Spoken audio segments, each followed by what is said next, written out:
Hey guys, tonight we slip into a quiet hallway of the past where feathered messengers tread softly, and somehow make popes sweat more than horned villains do. You curl into your pillow and picture candlelight glinting off painted wings in a chapel, a hush like snow inside stone walls, and somewhere a monk telling you he heard a voice that wasn't his.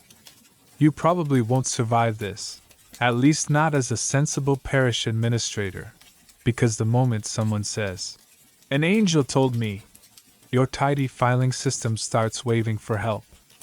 So, before you get comfortable, take a moment to like the video and subscribe, but only if you genuinely enjoy what I do here.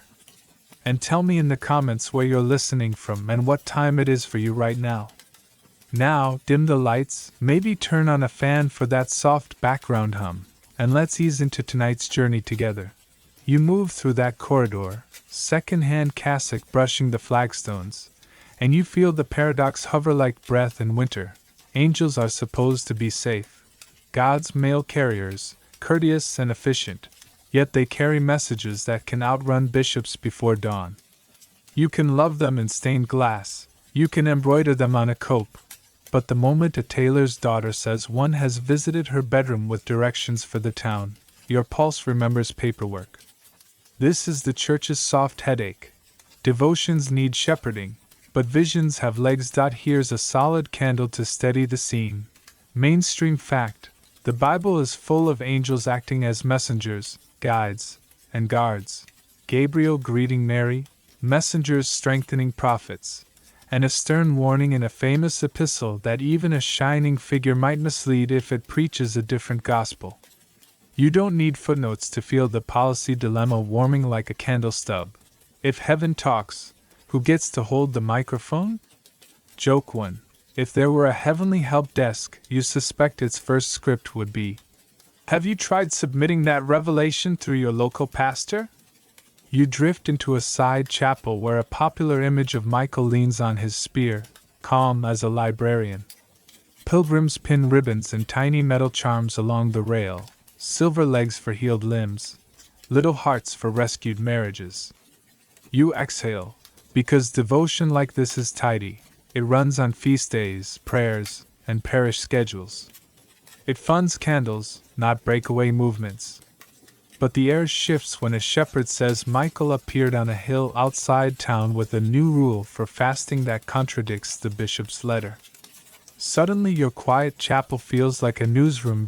So you start to learn the choreography of caution. You, the sleepy listener, become a chaperone at a very polite dance. First you ask, is this message about deeper charity? Or is it handing out spiritual hall passes to skip class? Then you ask who benefits, the poor, or the visionary's cousin with a stall selling angel feathers that look suspiciously like goose? Quirky tidbit for your pocket as you yawn. There were indeed peddlers who tried to market feathers and shining powders as angelic relics. Officials responded with a blend of side-eye and bands, the medieval version of, "Please don't monetize heaven's laundry." You step into the scriptorium where quills whisper. A canon lawyer, polite as a winter coat, explains the principle that will tuck you into bed all series long. Private revelations can console, correct, or edify, but they don't bind the faithful like scripture and public teaching. That line is a lullaby for administrators. It says, cherish the honey, but test it for bees. It gives you a way to love candles and still blow out wildfire. Joke 2. In your pocket ledger you scribble, angels, good, angel-based policies, submit in triplicate. Now you feel the other side of the paradox settle on your shoulders like a warm cloak. Angels, unlike demons, don't arrive with a flashing warning label. Demons, bless their predictable hearts, snarl and break things. The church knows where to file that. Exorcism, prayer, move along. But a luminous visitor with courteous manners? That's harder. It could be a consolation meant for a bruised soul, or it could be a counterfeit that hands out spiritual counterfeit bills. Historians still argue whether pastoral fear focused more on deception, false light imitating the true, or on the social risk. Movements forming around private leaders whose angels began to outrank bishops in people's hearts. You, half asleep, nod either way. The fear is household level practical. Angels are a boundary test.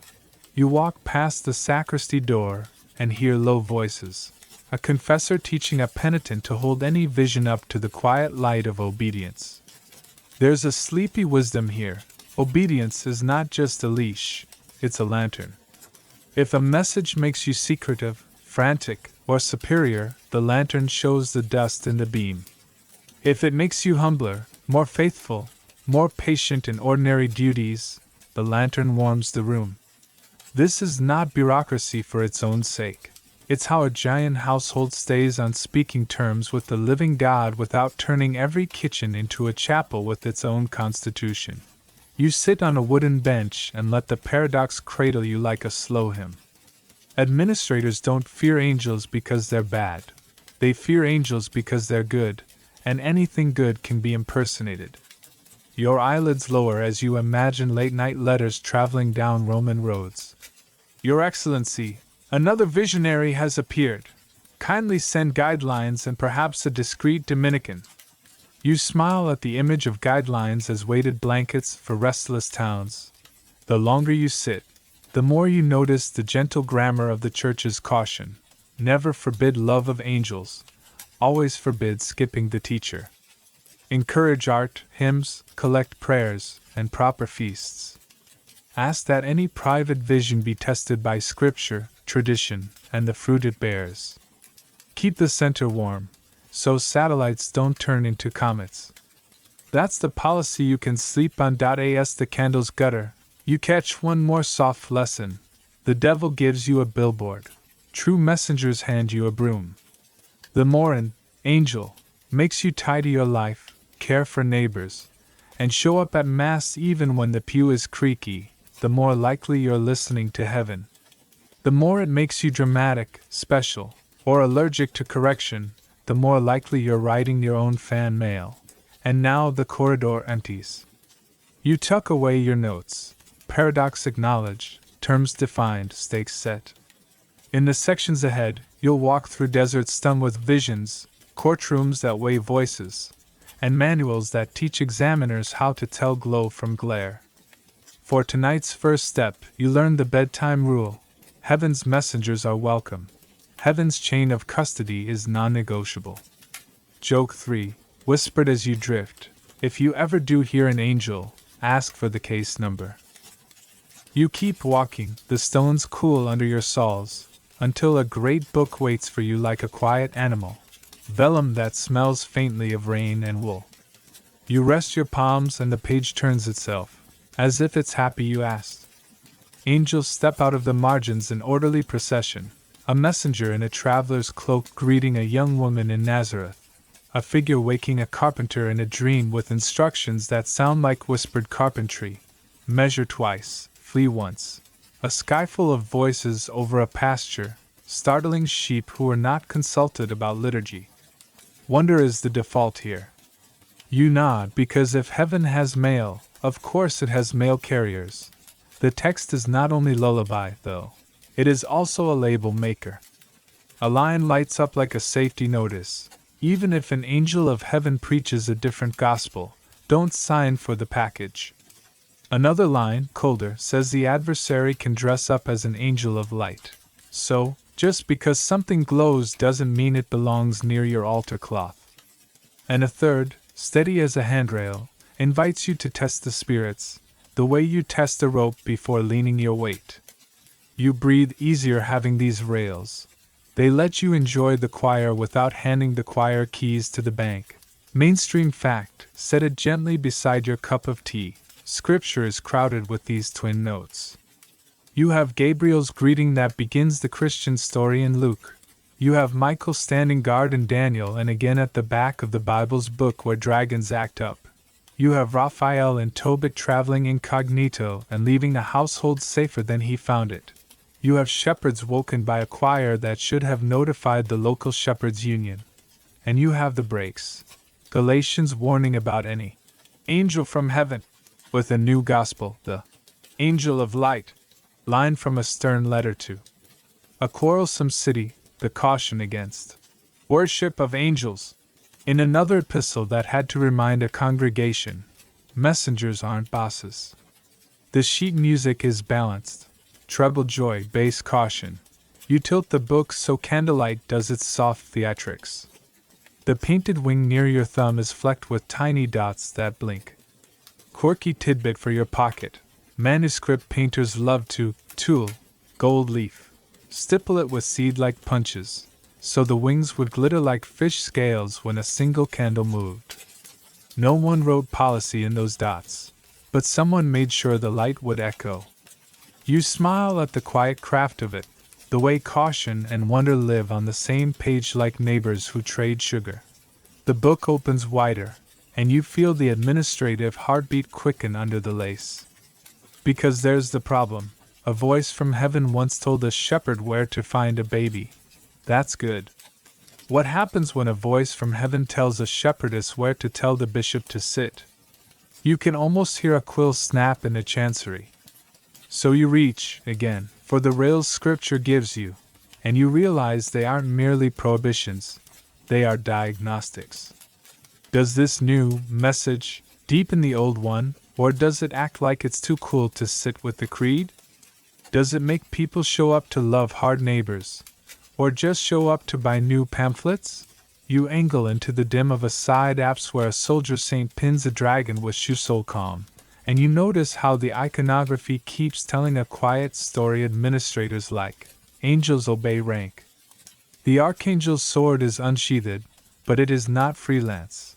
It is, in the phrase beloved of choir lofts and bureaucrats alike, on mission. There's comfort in that. Heaven has a chain of command. Joke 1. You imagine a tiny heavenly org chart tucked under the halo, boxes, arrows, and a footnote that reads, all directives subject to ecclesial review.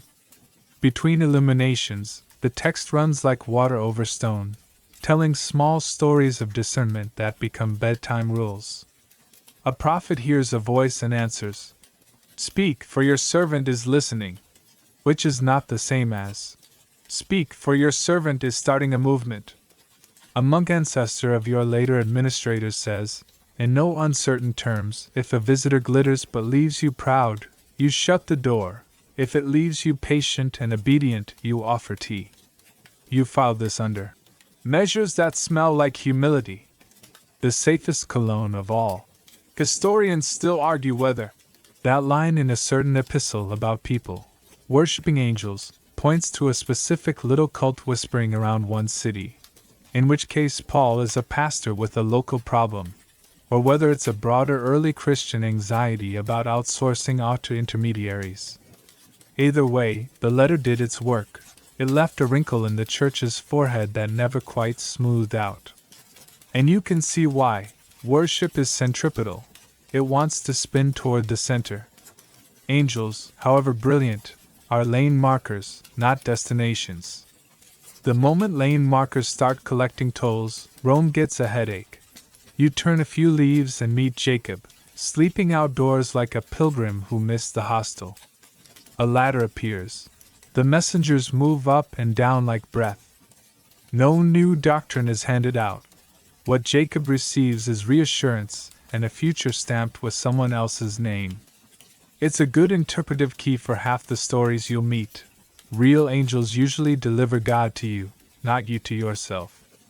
Joke 2. Somewhere, an exasperated angel is explaining for the 100th time. No, I do not need a fan club. You pause over a ring of text that reads like the backstage rules of a traveling troupe. Do not neglect hospitality. Some entertained angels unawares. The note makes you smile and also sharpen your pencil. Hospitality is warm. Gullibility is a draft. You think of abbots in deserts who would feed a stranger and then, afterward, ask the visitor to recite the creed. The order of operations matters. Bread first, then boundaries. Your fingers rest where Luke tells that Mary pondered these things in her heart. A line so quiet it feels like a blanket. Here you learn a softer policy that still shapes files and feasts. Authentic messages tend to ripen in silence before they appear on banners. The Church learns to ask visionary hearts for slow fruit, patience, chastity of intention, ordinary faithfulness, before it clears the calendar. The joke hides in the margins. If an angel arrives with a press kit, an itinerary, and tiered membership benefits, you show it politely to the door. You close the book halfway and let it breathe. You have your working tools now, tallied like clean spoons. Messengers are real. Worship is not for them. Messages that contradict the oldest song are counterfeit. Lights can lie. Spirits must be tested. Fruits must be watched. None of this forbids affection. All of it forbids shortcuts. And that, you realize, is the nervous lesson. The Church doesn't fear angels because they break rules. It fears angels because people do. And a bright visitor can seem like permission. One last line waits. And it's kinder than a footnote. Be not afraid.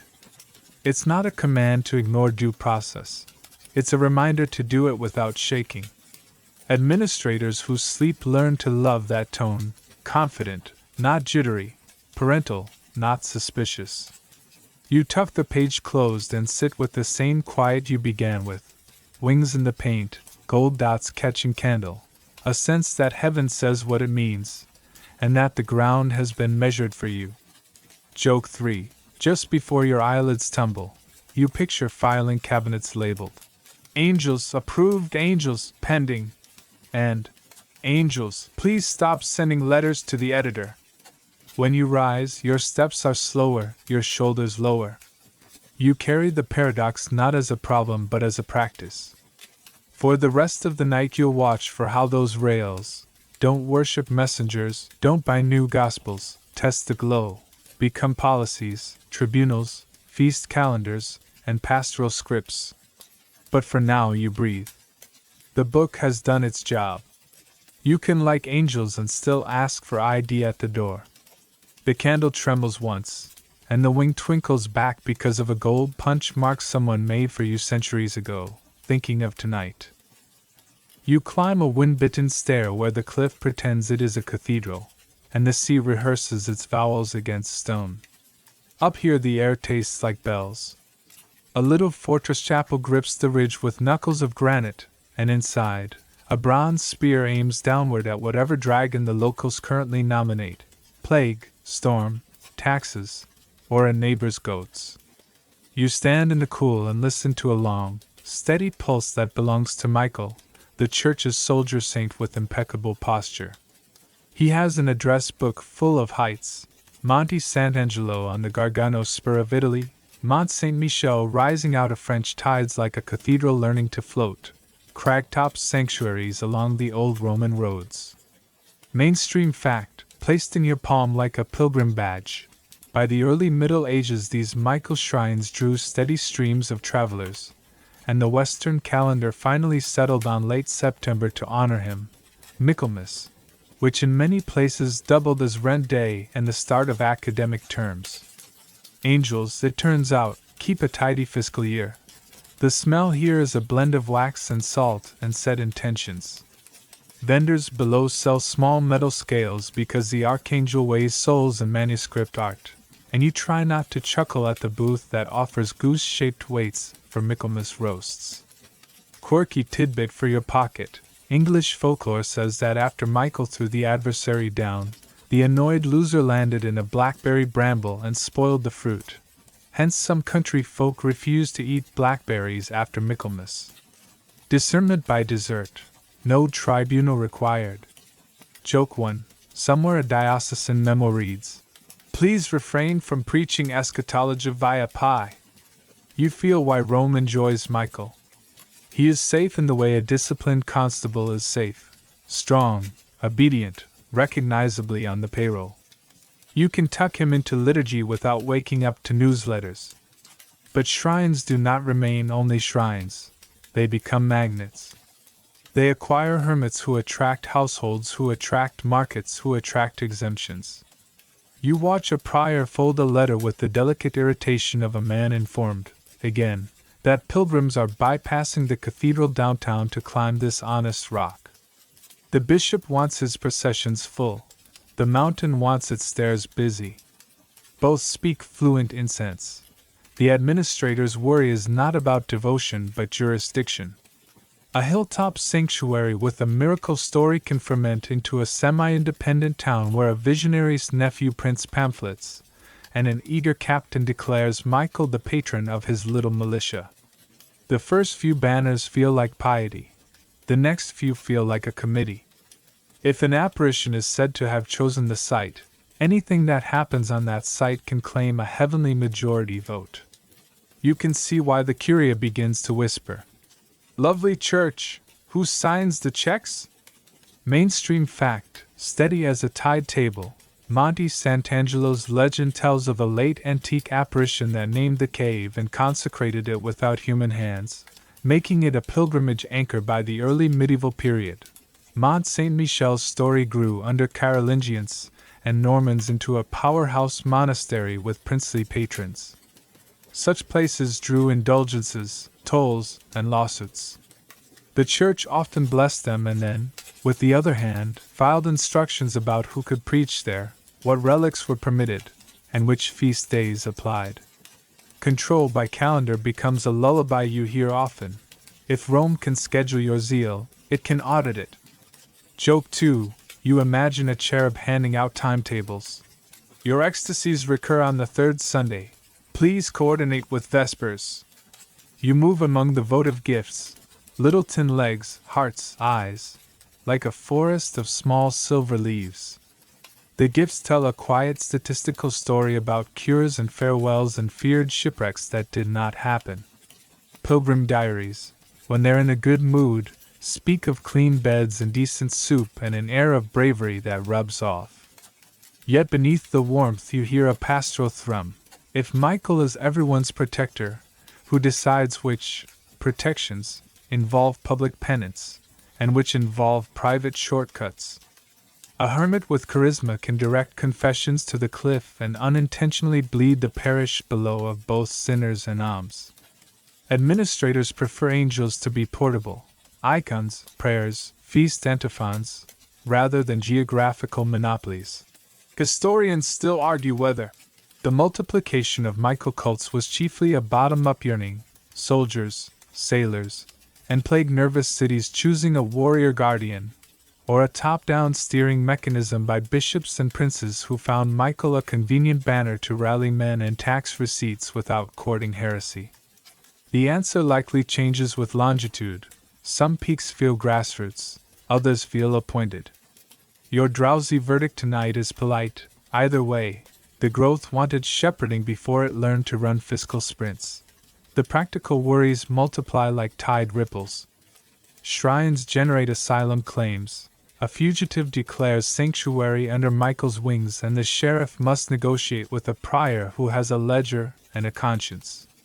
Shrines generate local calendars.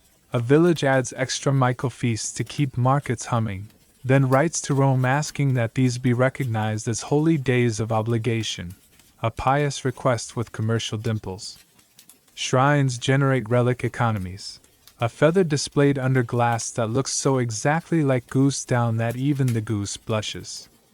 The curia responds not by scowling at angels but by standardizing everything that can be standardized.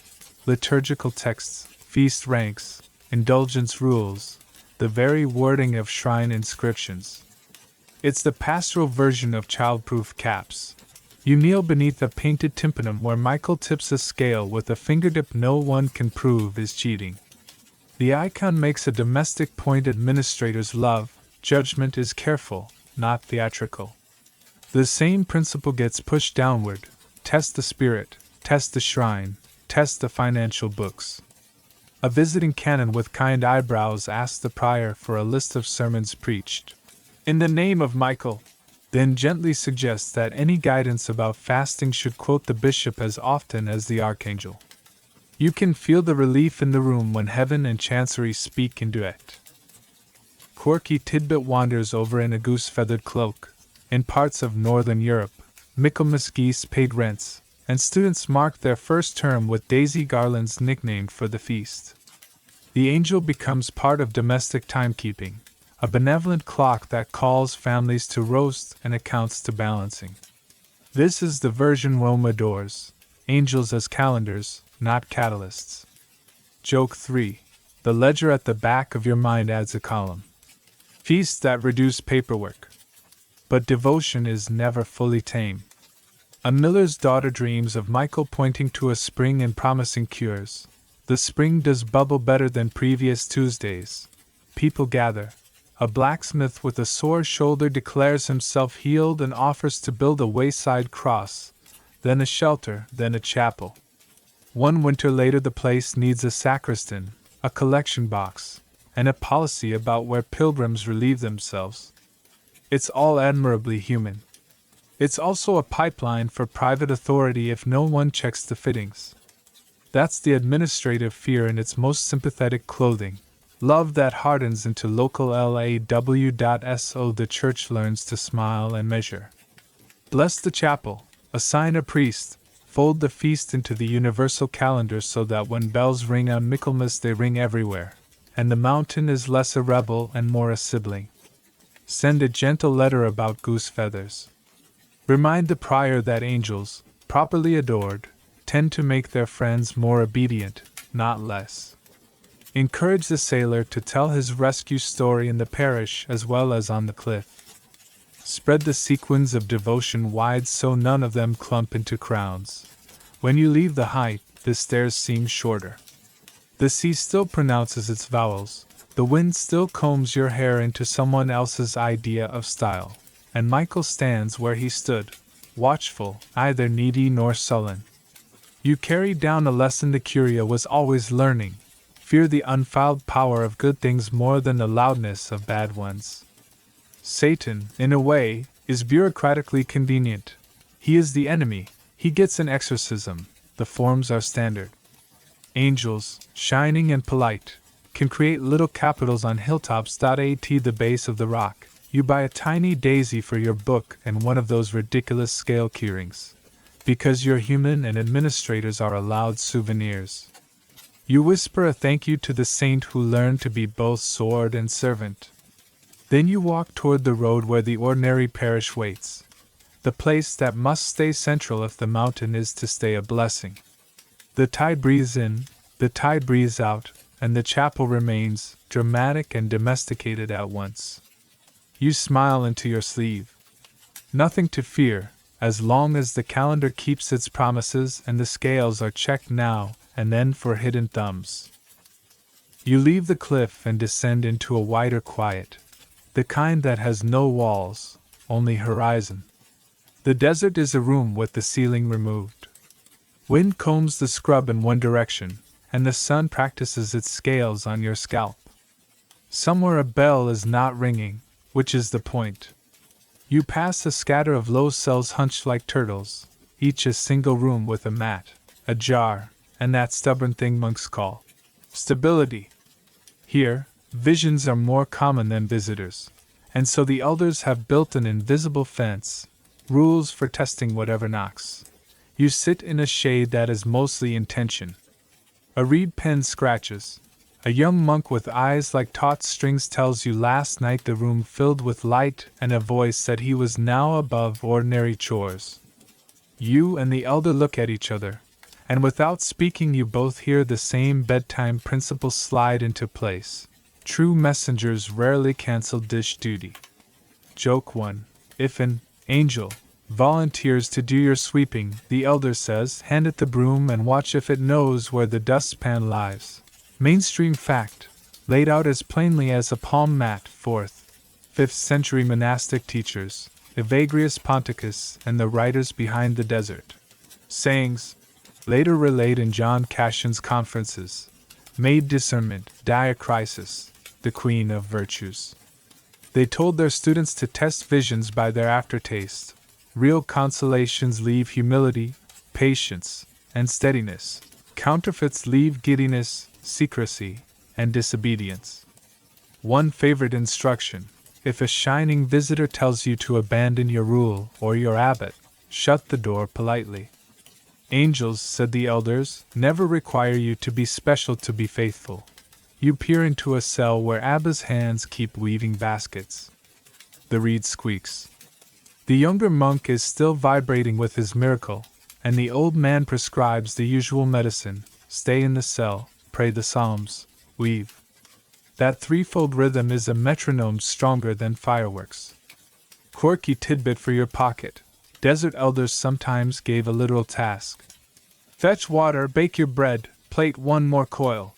As the diagnostic, a genuine gift from heaven makes a person more docile to small duties, while illusions sour at chores within the hour. Your eyelids lower. There is comfort in a spirituality that measures light by how well it washes bowls. Night brings a colder silence, and with it the stories that taught bishops to breathe through their noses. A monk sees a figure hovering and hears, "I am the messenger sent to exalt you." He bows, says he is a sinner, and asks the visitor to leave a note with his abbot. The light dims. The room smells like extinguished tallow. By morning the tale has become a rule you could embroider on a pillow. Always send revelations to the front desk. The church will make that rule larger later. Private vision can edify but bind no one. But you can hear its heartbeat here, first, in a one-room school of obedience. You walk with an elder to a flat stretch where the desert pretends it is an argument. He gestures, and suddenly you see it, a field of traps as far as your eye can manage, snares baited with hurry, pride, despair, holiness for show. "Who can pass?" you whisper, and the elder answers a line that will drift into anthologies. Humility. It sounds like a paradox until you watch it in practice. The more a monk believes he is promoted to angelic status, the more everything catches. The more he believes he still needs lessons, the more traps miscalculate their springs. Joke 2. The desert has Wi-Fi. Temptations everywhere. But humility is the only password that actually works. Historians still argue whether the most famous desert vignettes are transcribed memories or didactic theater polished by generations of editors. The Life of Antony by Athanasius almost certainly plays cheerleader as much as journalist, and Evagrius' cosmology wandered into the later, Origenist, quarrels. They also argue, quite practically, how much of the vision industry was physiology, sleep loss, fasting, isolation, rendered in pious ink. The desert, being honest, contains both hard bodies, hungry nerves, and real encounters that produce sane, durable lives. The elders didn't need footnotes to know that whatever its source, any light that made you rude to your abbot probably wasn't heavenly. You bend into another doorway and hear what will become a standard operating procedure. The elder says to the younger, "If the visitor returns, make the sign of the cross, recite the creed, and ask it to praise Jesus with you." This is less magic than manners. Guests who won't bless the house aren't invited to redecorate it. And then the gentle hammer. "Tell it that you must first ask your superior." That sentence is a sacrament of sanity. It keeps the solitary embedded in a body, the spark inside a hearth. Later canonists will translate it into processes and seals. Here it is just a line spoken to the AIR.I in the midday glare you listen to cash and steady mouth in your head. He catalogues 8 logisma, the thought patterns that swan dive the heart into trouble, and he suggests counsels that are suspiciously ordinary: eat when it is time, sleep when you should, confess the thought without dramatics, do not force revelations, and above all, submit your bright ideas to someone tedious and holy. You smile. Church administrators adore this kind of mysticism, radiant and house-trained. It is not the dampening of zeal. It is zeal with a thermostat. You remember how earlier we watched Michael shrink chaos into calendar. The desert performs a similar mercy on ecstasy. Here, luminescence is judged by the choreography it produces. A real angel tightens your laces and points you toward your neighbor. A counterfeit angel whispers that your feet now hover and ordinary neighbors are beneath you. The elders keep a short list of red flags: secrecy. Don't tell your abbot. Novelty. Begin a fast no one has taught, and speed, leave tonight. All three smell like wolves laundering their wool. The contrary signs, patience, transparency, continuity, smell like bread cooling. Mainstream fact again, tucked into your palm like a bead. By the 6th century, these monastic texts seep into broader pastoral handbooks. Gregory the Great's stories of Benedict emphasize obedience as a verification stamp, and later compilers of apparition tales prefer episodes where the seer checks with the superior or where the message reinforces liturgy instead of replacing it. The long pipeline from cell to chancery is less conspiracy than osmosis. What kept a hermit sane will keep a parish from overheating. The sun tilts. A jackal calls punctuation from far off. In one cell, a brother reports hearing his name sung sweetly at midnight with an invitation to pray the hours ahead of time. The elder nods and says, "Pray them with us at dawn." The sweetness curdles and doesn't return. In another, a brother sees a ladder jammed into the sky and wants to climb. The elder points to his mat and says, "Start with your knees." So many desert stories end this way, with a heroic temptation translated into quiet faithfulness. Quirky tidbit number 2. Because the desert likes to joke back, one elder, when told a brother saw winged beings, during fasting, prescribed soup, and the beings decided they had other appointments. It's the gentlest exorcism you'll ever meet. You lie back on warm stone and let the patterns file themselves: cross, creed, obedience, community. Fruits measured in humility and charity. Chores as diagnostics. Elders as firewall and friend. The church that will later worry about angel-based movements begins its caution here, not as suspicion but as craft. If heaven sends a messenger, the message can survive a night's delay and a superior's eyebrow. If it can't, perhaps it wanted credit, not conversion. Joke 3 sneaks in while your eyes dim.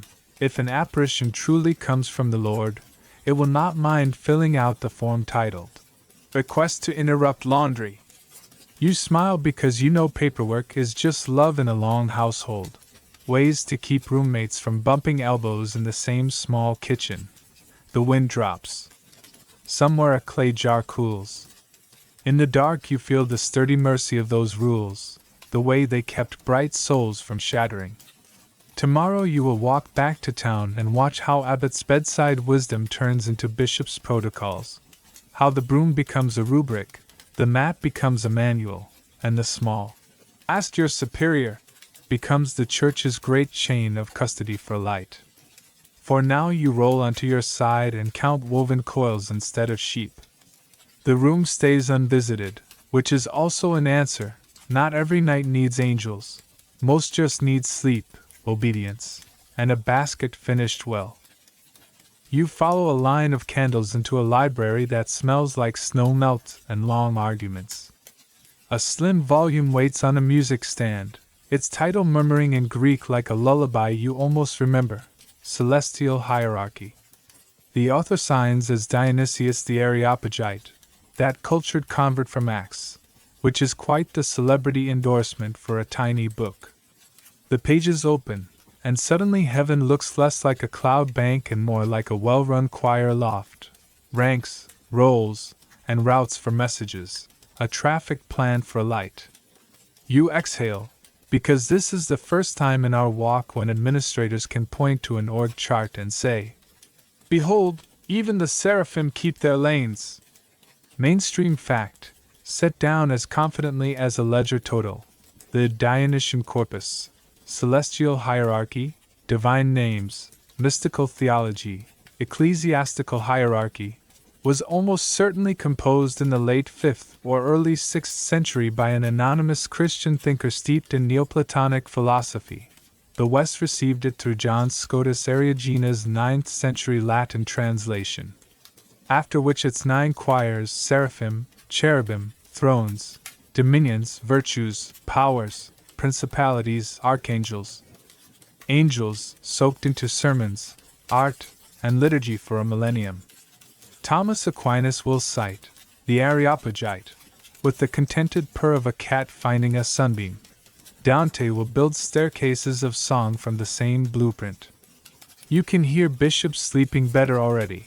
If even heaven has departments, then surely earth may have dioceses. You trace the order with your finger and feel the pastoral relief inside the metaphysics. Fire-kiss seraphim adore. Knowledge-rich cherubim contemplate. Thrones sit still enough for God to rest judgments on them. Next tier, administrators catnip, dominions oversee, virtues empower, powers patrol. Then comes the tier that touches towns, principalities care for peoples, archangels carry large messages, and angels tend to personal mail. A message that arrives in your kitchen at 3 a.m. can now be filed without panic, likely the lowest choir on proper errand, to be cross-checked later with the parish. Joke 1. Somewhere a sacristan is whispering, "Please hold, your call is important to us." Press 9 to speak to a principality. The author's other short book about ecclesiastical hierarchy mirrors the heavenly one like two hands cupped together. Deacons, priests, bishops, rites ordered in ascending intimacy. The trick, so elegant you almost sigh, is that by diagramming heaven, the writer calibrates earth. If heaven delivers grace through ordered ranks that do not hoard it but pass it on, then the church can demand the same of itself. No freelance feasts, no visions that skip the parish and set up kiosks on cliffs. Our earlier mountain shrines bow ever so slightly at this page. Michael can stand on rocks all day. The calendar still belongs to the household. Quirky tidbit for your pocket. Late medieval prayer belts and house charms sometimes stitched or listed the 9 choirs as a kind of portable doxology. No diagrams, just names marching around a waist or doorframe like a sleepy procession. You can picture a mother in a timbered kitchen mumbling, "Seraphim, cherubim," while knotting a ribbon over a cradle. Not official doctrine, not quite superstition, more like bedtime catechism. Domestic echoes of a philosopher's taxonomy. You read a paragraph that insists light descends through orders without jealousy or blockage, like sunshine stepping down windowsills. It's theology, yes, but it is also a tone. Gifts travel best when nobody pretends to be a terminal. Your shoulders drop as you hear echoes of what the desert taught. True visitors do not break the household to bless it. Pseudo-Dionysius, the pseudo, is historian's polite cough, gives bishops language to praise angels while keeping footpaths clear, admire the splendor, then ask which choir ascended, and who on earth should open the door. Historians still argue whether the corpus soothed bishops because it truly reflected apostolic insight or because its anonymous author borrowed a famous name to walk big ideas through suspicious cities.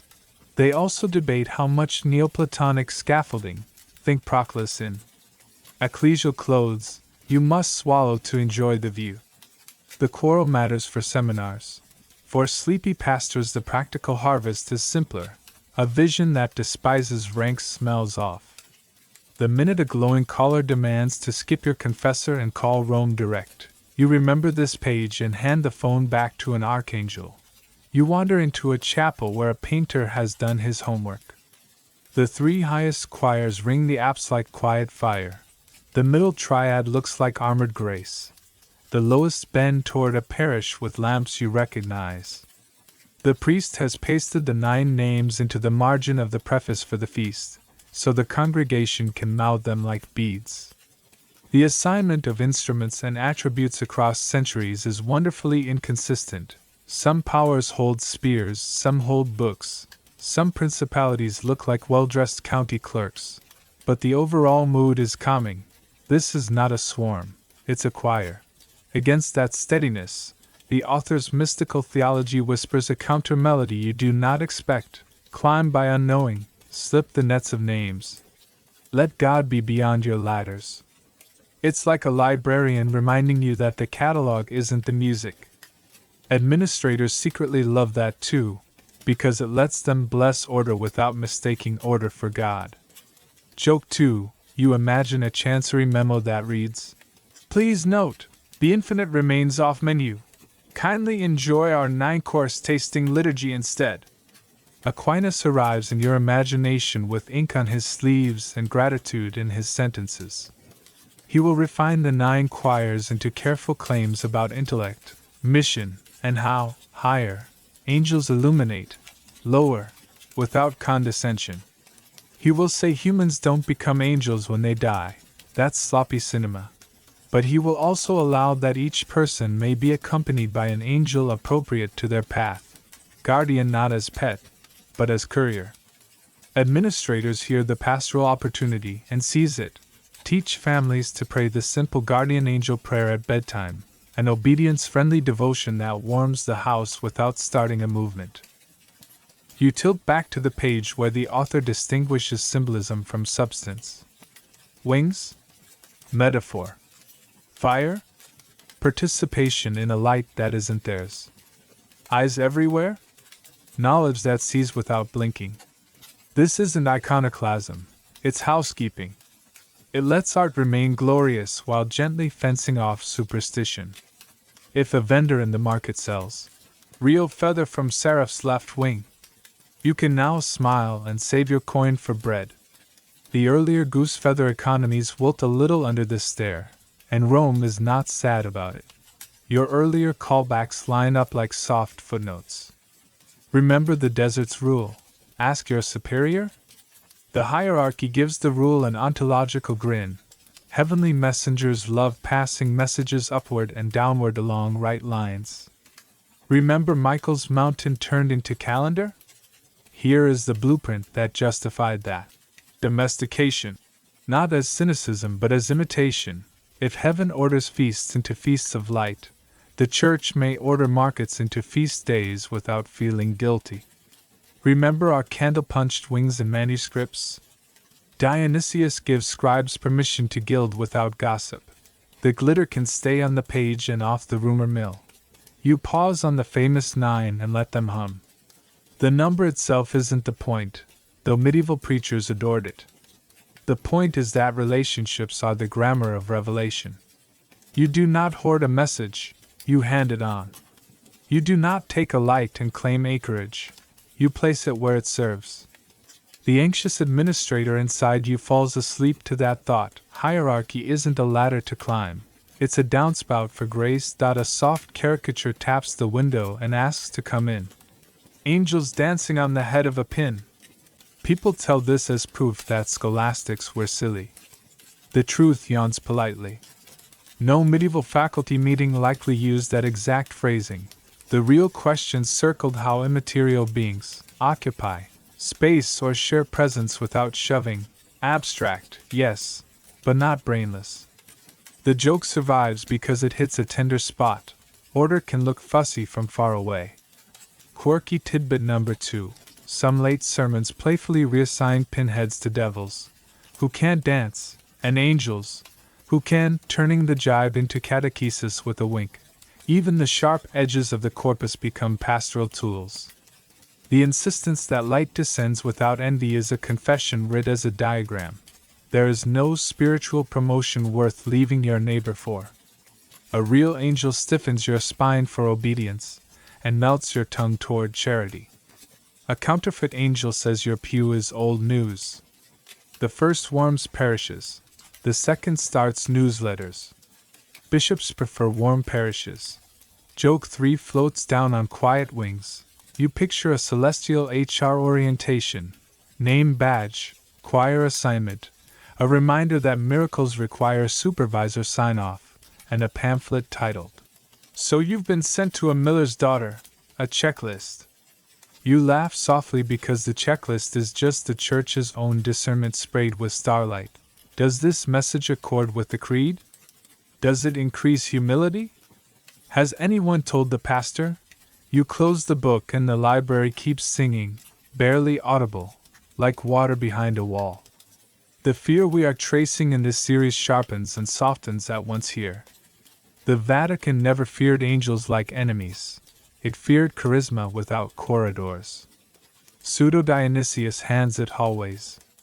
Seraphim glow where they should. Powers do not open pop-up courts. Principalities love peoples without founding micronations. And ordinary angels, bless them, keep carrying letters to kitchens, where, if the letter is real, it will ask you to wash bowls more lovingly and show up on Sunday. You step back into the nave, and the ceiling feels taller because someone dared to draw a map and then remind you that the map is not the mountain. You tuck the 9 names into your pocket like quiet keys. Out beyond the door, a future seer will claim an urgent message. Thanks to this slim book and the household it inspired, you now know how to greet it, with welcome, with tests, with lanes. If it belongs, it will arrive content to stand in line. You leave the neat choir of 9 and step into a marketplace where voices double back on stone. A man on a barrel shouts that an angel woke him by tugging his ear and told him to preach a fast different from the bishops, a tax different from the princes, and a bedtime different from the psalters. His hair is persuasive. People love shortcuts. Angels, when advertised in the square, can sound like toll-free bridges. You feel the parish ledger in your pocket twitch. The scene is familiar if you've walked a few centuries. Sometimes it's a tailor with a parchment that fell from heaven. Sometimes a hermit trailing ashes who says an archangel audited the local feast days and found them wanting. Sometimes a do-it-yourself prophet who calls himself friend of Michael and sells pamphlets smelling like brandy. The shared pattern is not malice but bypass. Messages that skip the table where bishops keep their maps. Joke 1. You picture a celestial traffic cop politely waving. Please do not create new lanes on your own authority. Mainstream fact, set down like a boundary stone by a council clerk with tidy penmanship. The Fourth Lateran Council in 1215 required that no one preach publicly without the bishop's license, and it standardized confession and doctrine precisely to fold charismatic edges into a common sheet. A century later, popes will repeat the rule in letters that sound half parental, half exhausted: preach if you're sent, if you weren't sent, sit. The aim is not to chloroform zeal, but to keep zeal from annexing counties. You pause by a stall that sells amulets and hears a delicious rumor. A Sunday letter, drifted down from the sky, carried by an angel in a hurry, warning that anyone who works on the Lord's Day will wake with pancakes of fire on their head. Quirky tidbit for your pocket: those heavenly letters about Sunday rest did circulate for centuries in Europe, often claiming angelic delivery. Bishops sometimes tolerated them as folk prompts for piety, sometimes banned them as theological littering. You imagine a vicar writing a homily footnote: keep Sunday, not because of flying stationery. The bypass problem sharpens when a visionary adds dates to the glow. Towns have seen it before: Joachimist readers who whisper about the angelic pope, and a new age where old forms molt. Apostolic brethren who treat inner fire as a permit to ignore superiors. Free spirit wanderers who decide angels have exempted them from ordinary vows because the heart now lives where the seraphs dance. Your shoulders lift and drop. The Church's resistance is less to ecstasy than to serpentine lines on the map. Good news walks in lanes. New gospels build goat paths. Historians still argue whether these movements were essentially doctrinal rebellions or mostly social oxygen. Poor folk and fervent laypeople reaching for dignity through the language of light. Some scholars emphasize economic resentment and the thrill of being seen. Others emphasize errors about sacraments, authority, and the body. The debate matters because it colors how you read the fear. Is Rome protecting the deposit of faith, protecting the poor from spiritual scams, protecting its own furniture, or all three? Your drowsy answer tonight is pragmatic. When a message, angelic or otherwise, disconnects people from sacraments and pastors, even good motives generate splinters. You turn a corner and meet a preacher with pockets full of borrowed thunder. He quotes angels to overrule catechism, angels to revoke tithes, angels to privatize absolution. The crowd leans in. You hear the low thrum you've learned to trust. Private revelations can console and nudge. They do not legislate. That policy is a warm blanket because it lets you honor a weaver's midnight consolation while declining the weaver's improvised ecclesial tax code. Joke 2. If an angel arrives with a new canon law, ask for the notary's seal and a second witness. Angels who love order will love paperwork. The bypass fear also curls around gender and class. A miller's wife or a teenage shepherdess might see more than her parish expects. If she obeys and endures testing, she can become a conduit for courage. If she announces a hotline to heaven that renders confessors obsolete, the temperature rises. It is not kindness to leave her alone with the crowd. It is not kindness to call every voice delusion. The pastoral rule becomes a quiet duet. Protect the visionary from the crowd and the crowd from the visionary. The desert's broom returns. Will this angel sweep? Will this messenger accept oversight? You pass a print shop before printing was fashionable. Scribes in a corner copying a fresh set of revelations with fervor and ink on their sleeves. The risk is exponential. One unlicensed leaflet breeds 10. And by Sunday you have a local penitential code that forgives sins in exchange for 3 laps around the market cross and a donation to the visionary's cousin. Administrators are not allergic to innovation. They are allergic to free-range absolution tokens. The remedy appears again in old handwriting. Teach discernment, license preaching, and fold genuine insights back into public prayer, where they can bless many without tearing anyone. Mainstream fact again, this time with a hooded lantern. Inquisitors and episcopal visitors in the 13th and 14th centuries developed routines for hearing vision claims, questioning content, testing fruits, checking finances, watching whether the message harmonized with creed and sacraments. That machinery will get its own chapter soon, but the seed is already here. Angels are not judged by glow alone. They are judged by what they do to a town spined out. A boy tugs your sleeve and points to a side lane where a little confraternity hums. No fire falling from heaven, no celestial manifestos. Just neighbors gathering to recite a Salve Regina and light a candle for Michael at harvest. The bishop encourages this and even writes them a rule so their good habit outlives their founder's elbows. The paradox turns cozy. Loyalty to angels is safest when the angels lead you back to Mass on time. The problem is not wings, it's wings that sell tickets. You remember our earlier goose feather economy, how easy it is to monetize glow. The bypass versions of that economy are more dangerous. Angel-approved diets, angel-directed taxes, angel-only confessionals. The curious response resembles a mother's. Lovely. Now share. If a message edifies only the club that sells it, that's a signal. If it deepens what the parish already prays, that's another. Access to heaven does not require a backstage pass.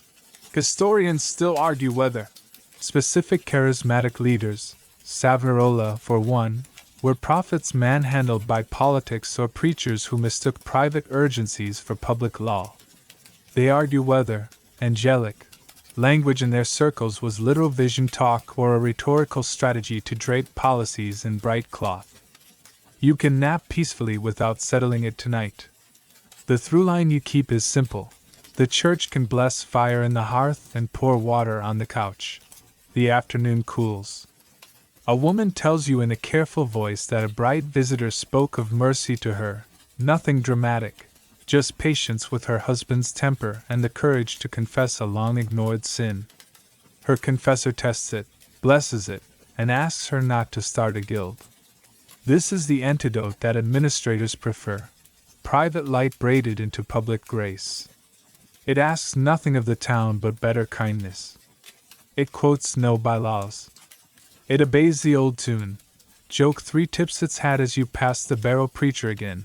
You imagine handing him a triangle, choir triangle, not geometric, and inviting him to join the parish schola. If the angel insists on new rhythms, you whisper, let's see how they sound inside the Kyrie. It is not mockery, it is hospitality with a backbone. The angel that cannot sing with others is probably carrying its own echo machine. By evening you've learned to name the fear with sympathy. It is not angels versus the Vatican. It is bypasses versus bridges. The church can hold 1,000 candles if they share a wick. It worries when a bright match tries to become a private sun. Your pocket ledger calms. You jot one more line beneath the calendar lullaby and the ninefold choir. Welcome the messenger, test the message, and make sure the route home still runs through the parish door. You turn from the market preacher and wander into a quieter lane where a signboard reads with suspicious cheerfulness. Wonders performed here, by permission. The parentheses do more theology than the pane knows. Inside, a clerk with careful hair explains the difference the church holds like a tuning fork to every bright claim. Miracle, not magic. Blessing, not binding. Invocation, not incantation. Same alphabet, different grammar. Your pulse slows, grateful for a shop that sells definitions instead of fireworks. The first shelf is labeled, how, rather than that. The church does not mainly ask, did something startling happen? It asks, by what spirit, with what words, toward what end? An old catechist puts it plainer than a dissertation. Miracles are God's free favors. Magic is somebody trying to invoice heaven. You can hear the desert elders clapping softly. Real angels never arrive with a contract that requires your signature in red ink, under the moon, inside a chalk circle.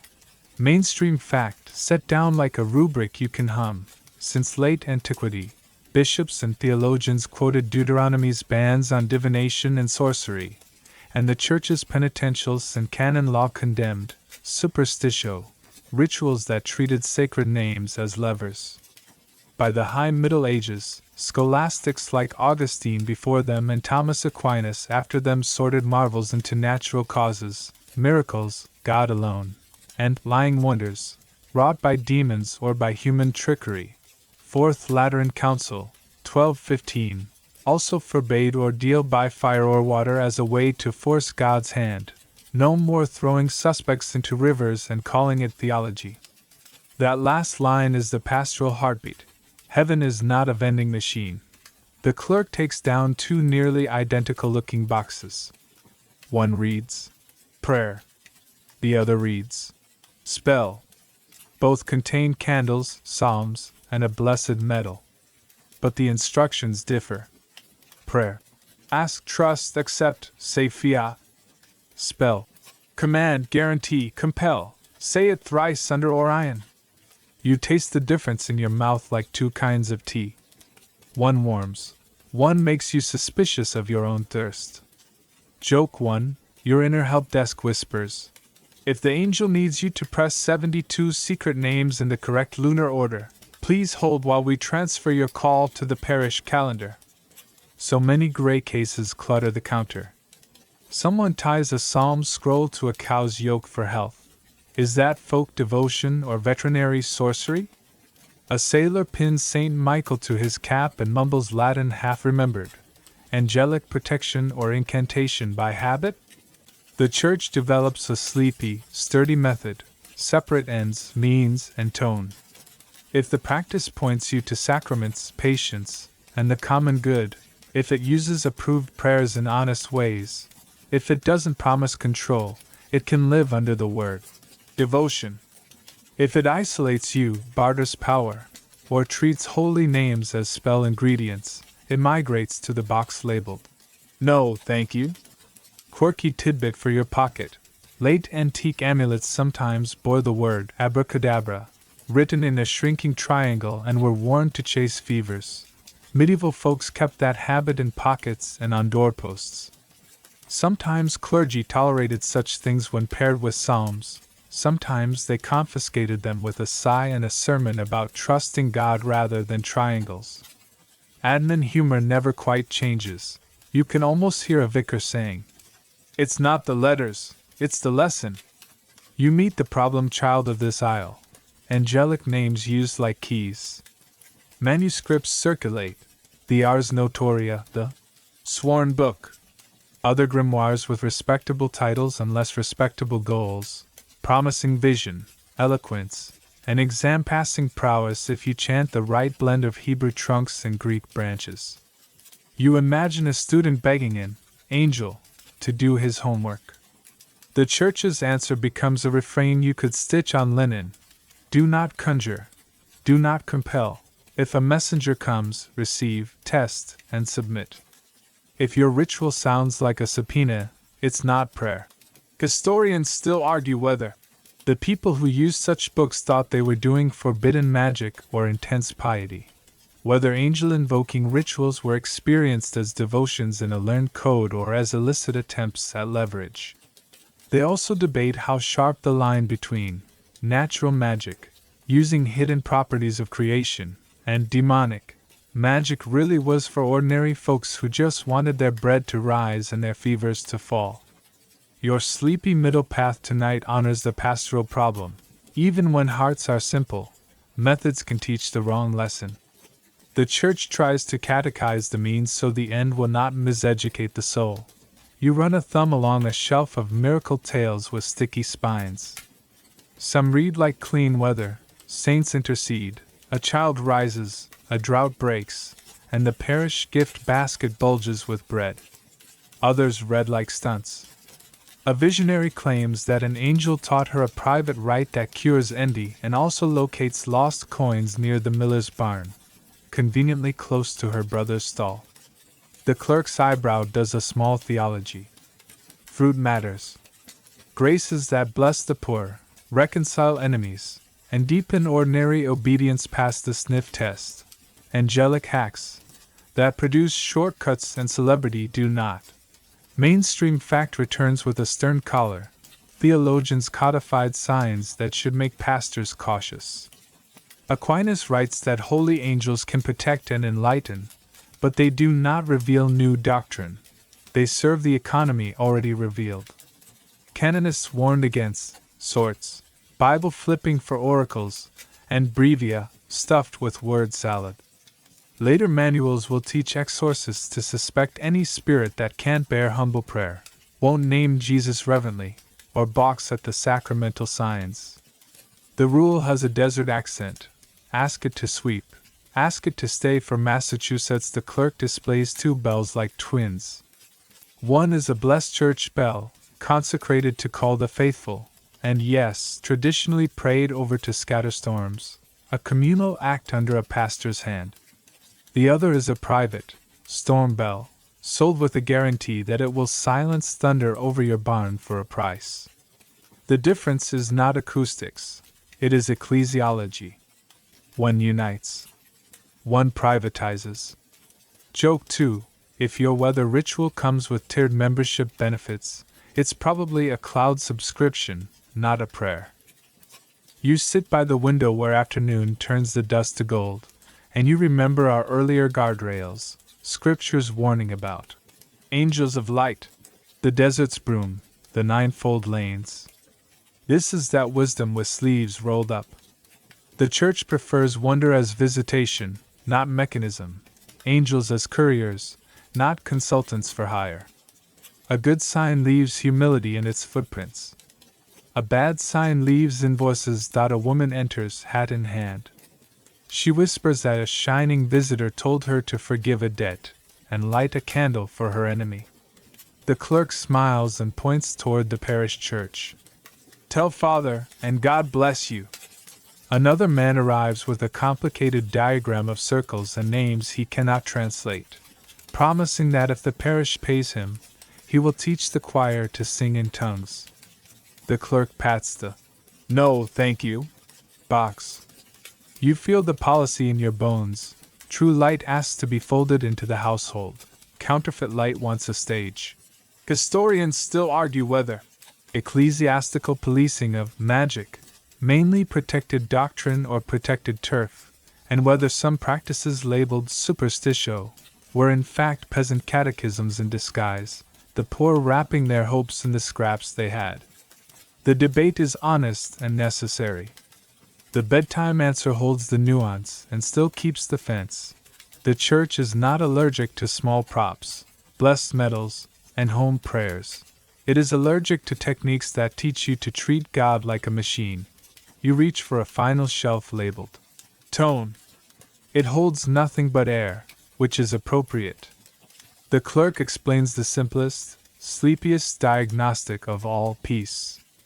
After prayer, is there a settled willingness to accept God's way, even if the answer is, not yet? After a spell, is there agitation that you might not have chanted correctly? One posture kneels, the other checks its watch. Joke 3. Whispered so the shop cat won't wake. If your angelic assistance includes a money-back guarantee, the only miracle is the marketing. You thank the clerk, pocket a modest booklet of approved prayers, and step back onto the street where late sun finds the stone.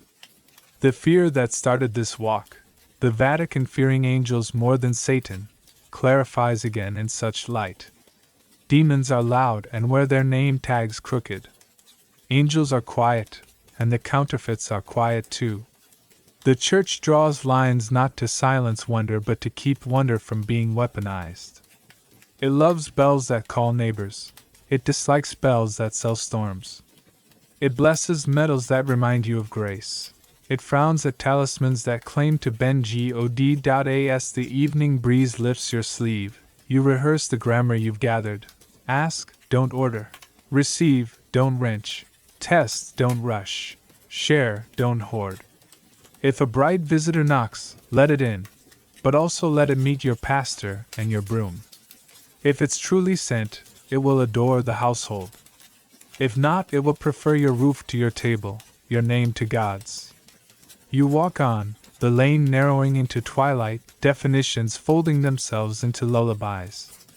Somewhere a church bell sounds, not to scatter clouds, but to tell you supper is on.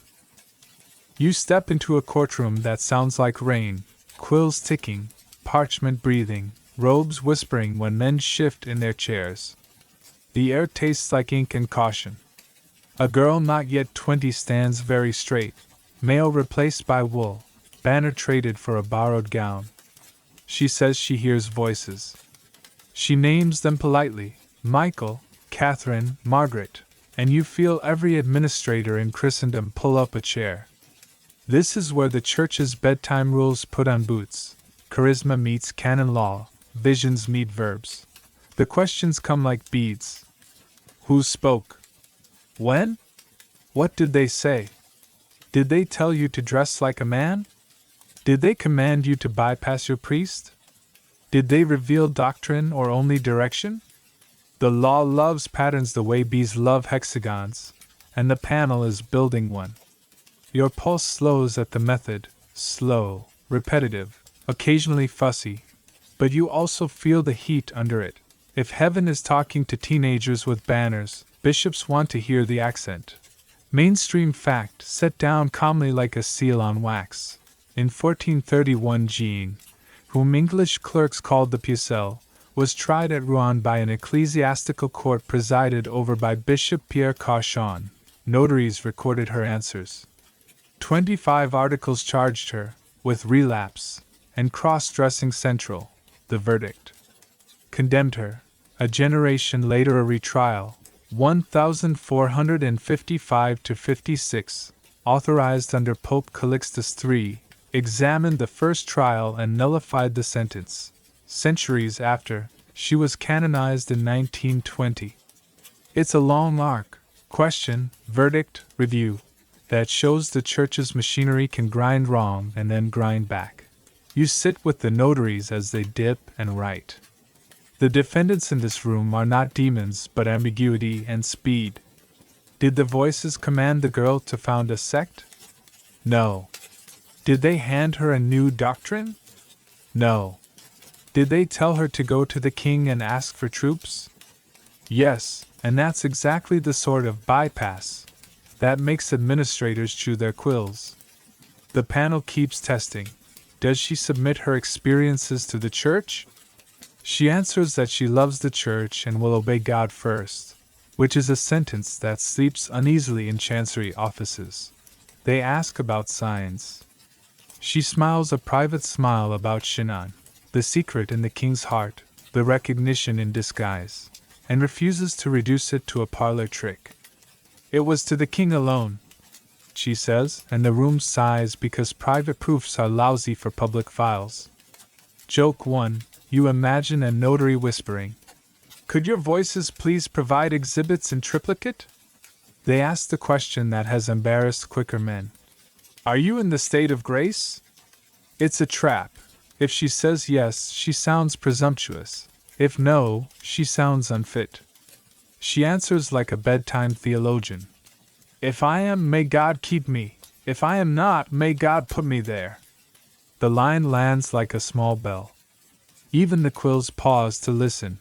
Quirky tidbit for your pocket, embroidered here because it reveals character as much as case. She tells the panel that she preferred to carry a banner rather than a sword in battle.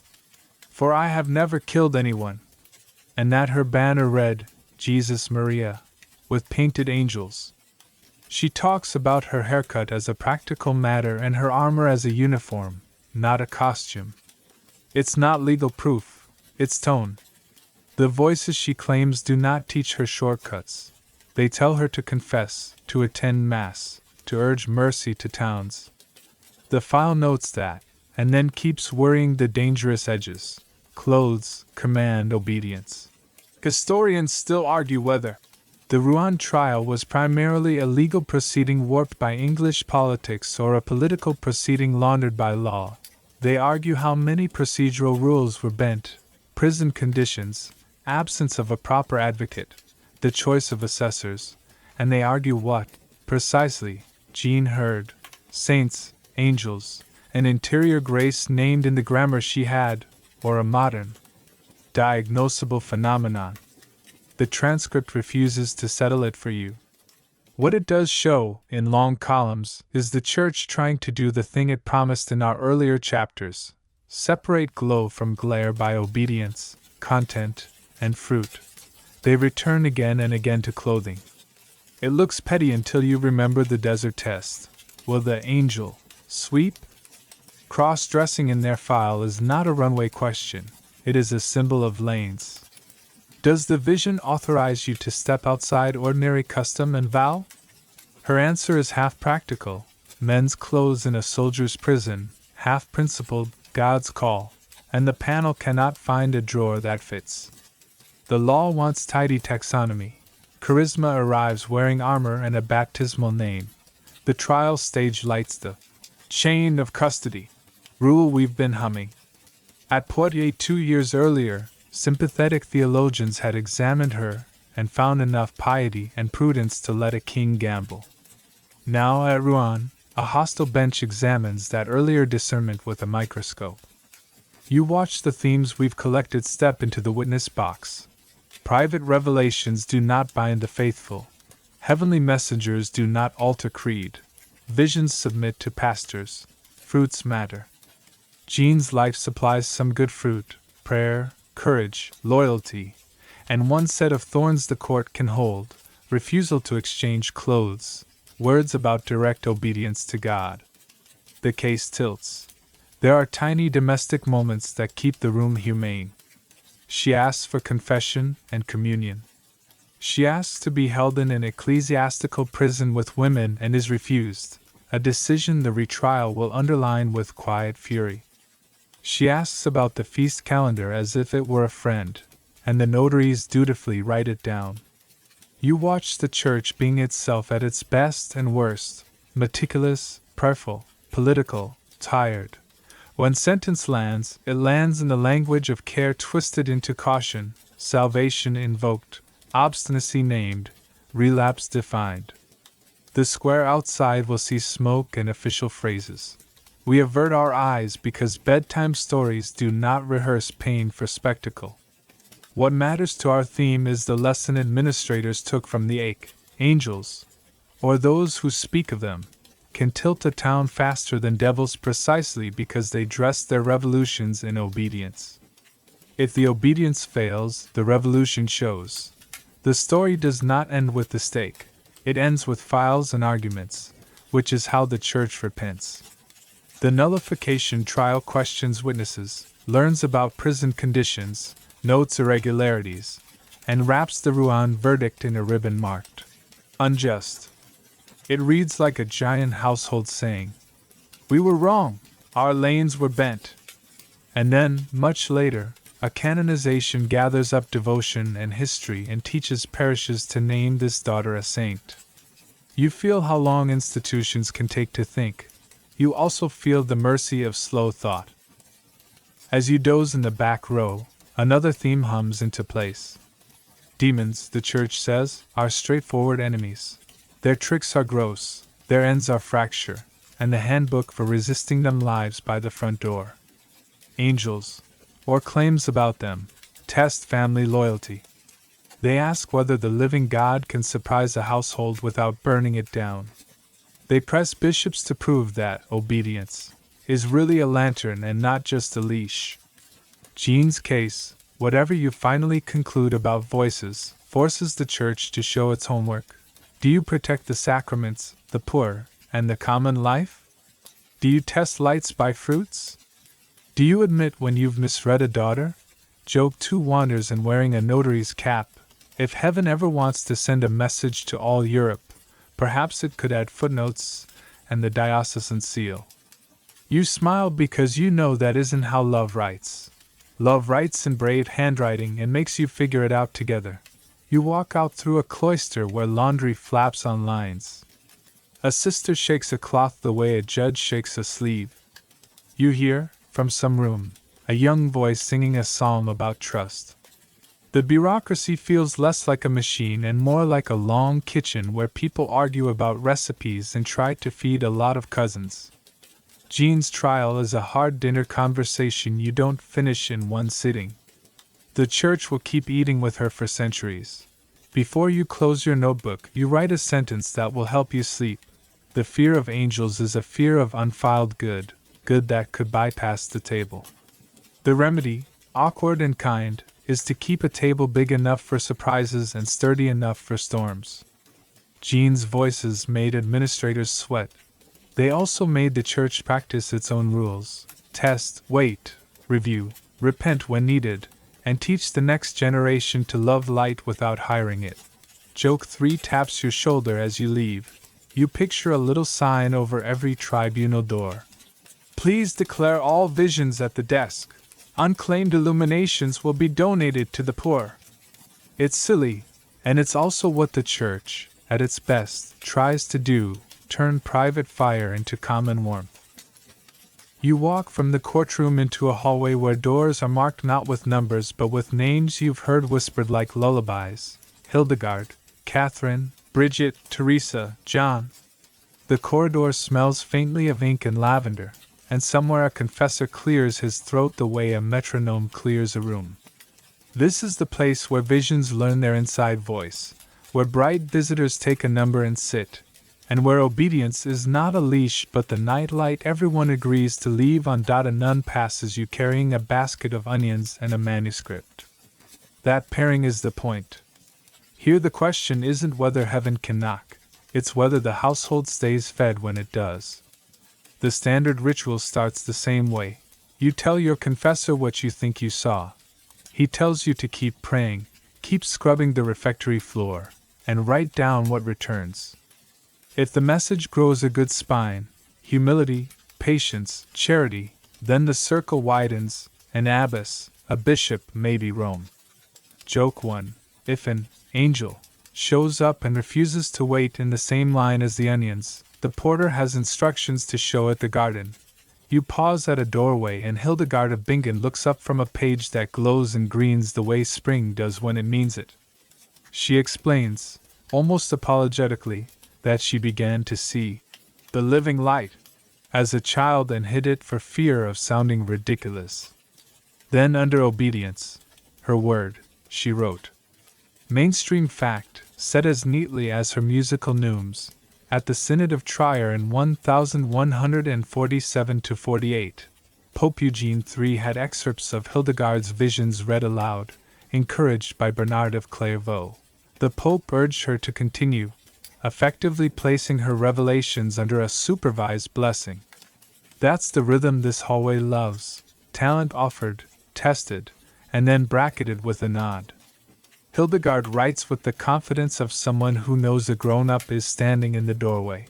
Historians still argue whether Hildegard's luminous visions were purely mystical or braided with migraine aura and a singular physiology, those fortification zigzags that neurologists love to diagram. They also argue how much her status as abbess shaped what she could risk on the page. You don't need a verdict to hear the rule humming. Whatever its source, a vision that deepens obedience survives the review. A vision that dissolves the household won't. Across the hall, Catherine of Siena dictates at a pace that makes the quills sweat. She writes to popes with filial boldness, telling one to come home to Rome and another to be brave like a proper shepherd. But watch the choreography. She places her letters in the hands of her confessor, Raymond of Capua, and walks hard miles serving the sick to prove that any voice from heaven understands bandages and broth. Catherine's obedience isn't silence. It's a harness she willingly wears so she can pull heavier loads. Joke 2, she would have made a terrifying parish secretary, merciful, unflinching, and punctual with the feast calendar. In the corner, a laywoman named Marjorie Kemp argues with her tears. They arrive at Mass like weather, and people stare. She is hauled before the Archbishop of York for suspected heresy. She asks politely for a female confessor, and states her creed with the clarity of someone who knows the difference between drama and doctrine. Quirky tidbit for your pocket. Marjorie insisted on wearing white after childbirth as a sign of chastity, which got her mistaken for a nun and questioned by officials who liked their lanes straight.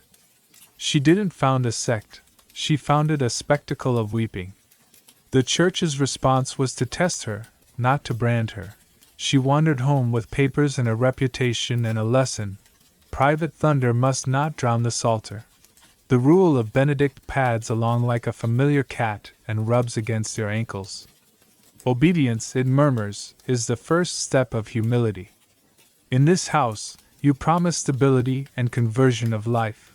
3 little vows that keep bright souls from fogging up the windows and drawing maps of new continents on the glass.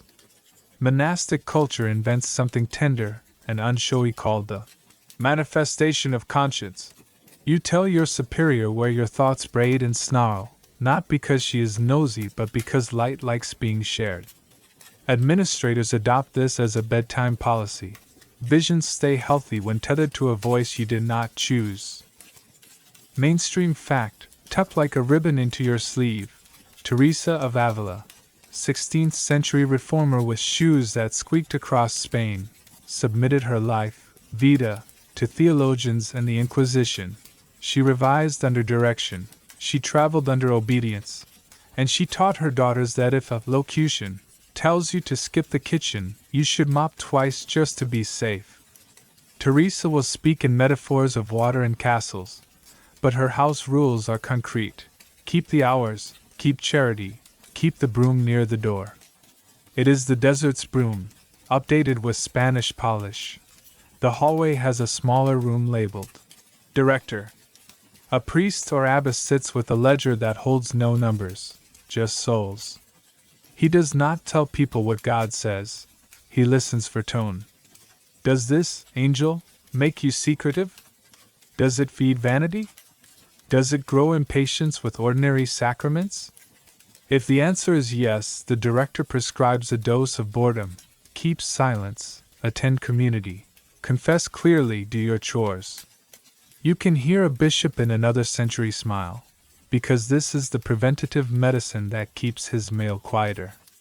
It is not distrustful, it is domestic. Historians still argue whether obedience served as a shield for women who saw more than their parishes expected, giving them cover to speak, or as a gate that filtered out voices that threatened the furniture. The record is modeled, Catherine's boldness found room, Marjorie's sobbing upset pews and officials. Meister Eckhart's sermons earned a censure after his death, then a kinder reputation later. Bridget of Sweden's revelations were copied with papal caution notes attached like paper clips. Your drowsy synthesis is charitable. The rule was crafted to save zeal from isolation. Like every human tool, it sometimes bruised what it meant to hold. You duck into a side chapel where Bridget kneels, pen balanced like a bridge. She reports visions addressed to kings and popes and then sends them, every time, through confessors who scribble marginalia like traffic cops. Sometimes Rome agrees, sometimes Rome writes. Edifying, but which is administrator for? Lovely, keep it in the family. The refrain never changes. Private revelations may edify, they never bind. That sentence is the household's oath against both apathy and mutiny. I in the far corner. John of the Cross sketches a ladder in the negative. Nada, nada, nada. As if telling you, climb by unclutching. He worries far more about attachment to visions than about their absence. If God would draw us sweet lights, you stay and love God in the dark. It is the mature version of the desert soup prescription. If your angel makes you panic when the candy stops, it was candy all along. Administrators adore John not because he is anti-angel, but because he is anti-addiction. You glance back toward our earlier rooms. The 9 choirs gave lanes. The market preachers were told to take permits. The courtroom demanded transcripts. Now the hallway adds a simple morale test. Does the light make you cheerful about being the least, last, and late? A false angel is allergic to washing pots when no one watches. A true one turns dishwater into a hymn. Joke 3. If your revelation comes with a discount code and a promise you'll never scrub a floor again, please consult the nearest abbot. Here, too, money tries to sneak in wearing wings. A visionary's cousin offers to sell copies of the new rules. The confessor shakes his head and says, "Alms for the poor, not fees for heaven." The house is wary of merchandise because merchandise rearranges loyalties. Better to keep devotion simple. A prayer to a guardian angel taught to children at bedtime, a Michaelmas litany in the parish, a feast that belongs to everyone. We have circled back to the calendar because it is the oldest safety net. If your vision cannot sing on the day the whole church sings, perhaps it needs more time in the pantry. Mainstream fact returns in a softer register. By the late Middle Ages, manuals for confessors, like those influenced by Raymond of Pennafort, included questions for penitents who claimed visions, testing for humility, obedience, coherence with doctrine, and moral fruit. This is not a conspiracy, it's housework. It pulls glowing claims into a rhythm that others can live with. It refuses to turn a kitchen into a theater. The hallway's last sign reads, "Rest." You sit where cool air moves like a blessing, and you pull together all our sleepy rules. Angels do not break households to bless them. Obedience is not fear. It is a way to share light without blinding anyone. Confessors are not bouncers. They are ushers pointing visions toward the right pew. Historians still argue whether this system cost the church some wildness it might have welcomed. But even they nod at the alternative, 1,000 kitchens each inventing a calendar. You close your eyes and imagine the simplest test of all returning like a lullaby from the desert. Hand the visitor broom. In Hildegard's abbey the broom writes music.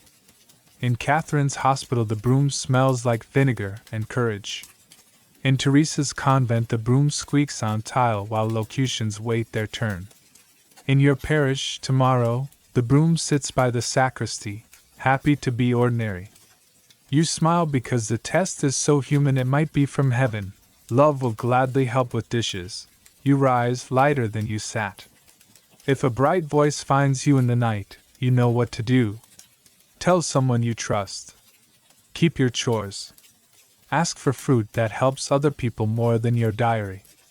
And if the voice can't bear a confessor's pen, it probably isn't sent from the place where candles never need replacing. The corridor exhales. Somewhere a bell rings for Compline, and angels, real ones, do what they love best. They escort a tired house towards sleep without making anyone feel special for lying down. You push open a door, and the room exhales ink. Wet paper sighs on a drying line. The press groans like a friendly ox.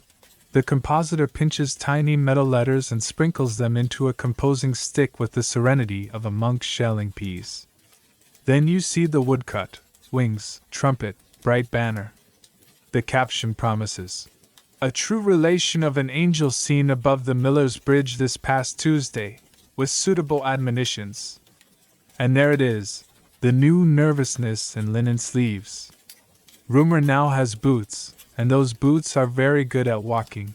You watch the pressman lean into the bar and feel a kind of liturgical rhythm: ink, paper, pull, release, lay. The scent is part walnut oil, part iron gall, part ambition. A boy trims broadsides with a knife so fast you worry for his thumbs. Out front, the stationer ties pamphlets into neat stacks with string as if bundling lightning. Joke 1. A winged messenger no longer needs to cross town. It can ride a donkey named multiple copies. Mainstream fact, placed on the counter like a fresh signature, movable type printing arrives in mid-15th century Europe, and by the 16th it breeds cheap, flying sheets, and chapbooks that carry prodigies, apparitions, and angel stories to markets as briskly as sermons travel to cathedrals. The Church, already busy with councils, reform, and catechisms, adds a new pair of spectacles, licenses, approbations, and later those two politely bossy stamps on title pages: nihil obstat, nothing hinders, and imprimatur.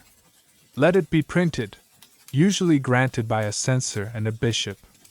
The Roman Inquisition, founded 1542, and soon, the Congregation of the Index, 1571, will coordinate the "No, thank you" pile. Calendars and catechisms will fill the "Yes, please" table. A printer waves you over to admire a handsome angel woodcut he bought from a man who swore it once illustrated a nativity. He's repurposed it for a broadside about a glow seen over the granary. The problem is not malice, it's reuse. Woodcuts are like spices. Once you own cinnamon, every stew tastes faintly festive. Quirky tidbit for your pocket: print shops routinely recycled blocks for decades. Saints became generic saints, angels migrated between titles, and sometimes a winged messenger inherited an odd accessory: a stray star, a wheel, a goat, from its previous life. That is how, in one town, an angel of warning appears to hold what is clearly last year's zodiac. People in the alley swap the latest sheets the way children swap cards. An angel told us to fast on Wednesdays. An angel told the blacksmith to move his fence. An angel told me to invest in my cousin's mill. You can hear bishops feeling for their calendars like for rosaries. Because once a message is in print, it grows elbows. It feels official even when it isn't. The press democratizes wonder. It also industrializes confusion. You find the censor's desk by the window. He wears the expression of a man who appreciates paper but loves margins more. He reads out loud as he marks, listening for verbs that overreach. Told the whole town. Strike becomes exhorted the faithful. Tolerable. New rule. Strike becomes pious counsel, subject to pastors. Breath returns. His job is not to snuff candles but to fit them into sconces. Joke 2. You imagine his stamper as a little broom, nihil obstat, sweeping confetti from the angel's path so nobody slips. The tools multiply: episcopal licenses for preachers, permissions to print missals and prayer books, catechisms approved for schools, indulgence texts with seals and counter seals. Administrators discover they can shepherd devotion with typography. If a message must travel, let it hitch a ride on the parish catechism instead of a rogue broadside. A devout printer learns to love the dull glories, calendars, hymnals, lives of saints with footnotes. Control by colophon becomes a lullaby. If angels will speak, let them speak in the authorized fonts. Historians still argue whether The index and related controls mainly protected doctrine and the poor from spiritual fraud, or mainly protected clerical turf from lay zeal and competing printers. They debate whether cheap print made heterodoxy inevitable or, paradoxically, gave reforming bishops a megaphone for orthodoxy. They also argue how strictly local censors used the Roman lists. Some dioceses enforced like border guards, others shrugged like uncles at a family picnic. Your drowsy middle path tonight is practical. Where printing multiplied rumor into ritual, Rome learned to police rumor like doctrine because rumor now had a choir. You step into a different shop where a lay confraternity prints a little booklet of Michaelmas hymns with a charming woodcut of a scale. The cover bears the bishop's smiling permission. Inside, the feast day rubrics fold the town's warmth back into the church's drumbeat. This is how administrators prefer angels in the age of print, not as breaking news but as scheduled music. The same press that flings a startling vision near the sheep gate can anchor hymns approved for the feast of St. Michael, with roast goose suggestions. The calendar, that old safety net, learns a new trick, pagination. There are, of course, fiascos. Someone sells angel feathers in packets with printed certificates. Someone else runs a Sunday letter, reprint promising thunderbolts for bakers who work after Vespers, complete with 7 seals that look suspiciously like bottle caps. The censor rolls his eyes, confiscates a bundle, and preaches next Sunday on keeping the Lord's Day because love, not because stationery fell from a cloud. The sermon ends with a recommendation: read the catechism we printed for you, keep the flyer for wrapping onions. The town laughs and obeys, which is the best kind of obedience. Mainstream fact returns in a softer font. In Catholic lands, the imprimatur system settled into ordinary life by the early modern period, typically with a diocesan censor, censor librorum, giving the nihil obstat, and the vicar general or bishop granting the imprimatur. Meanwhile, the Index Librorum Prohibitorum listed works deemed dangerous. Revisions came in waves. Some authors negotiated, others withdrew, still others printed elsewhere.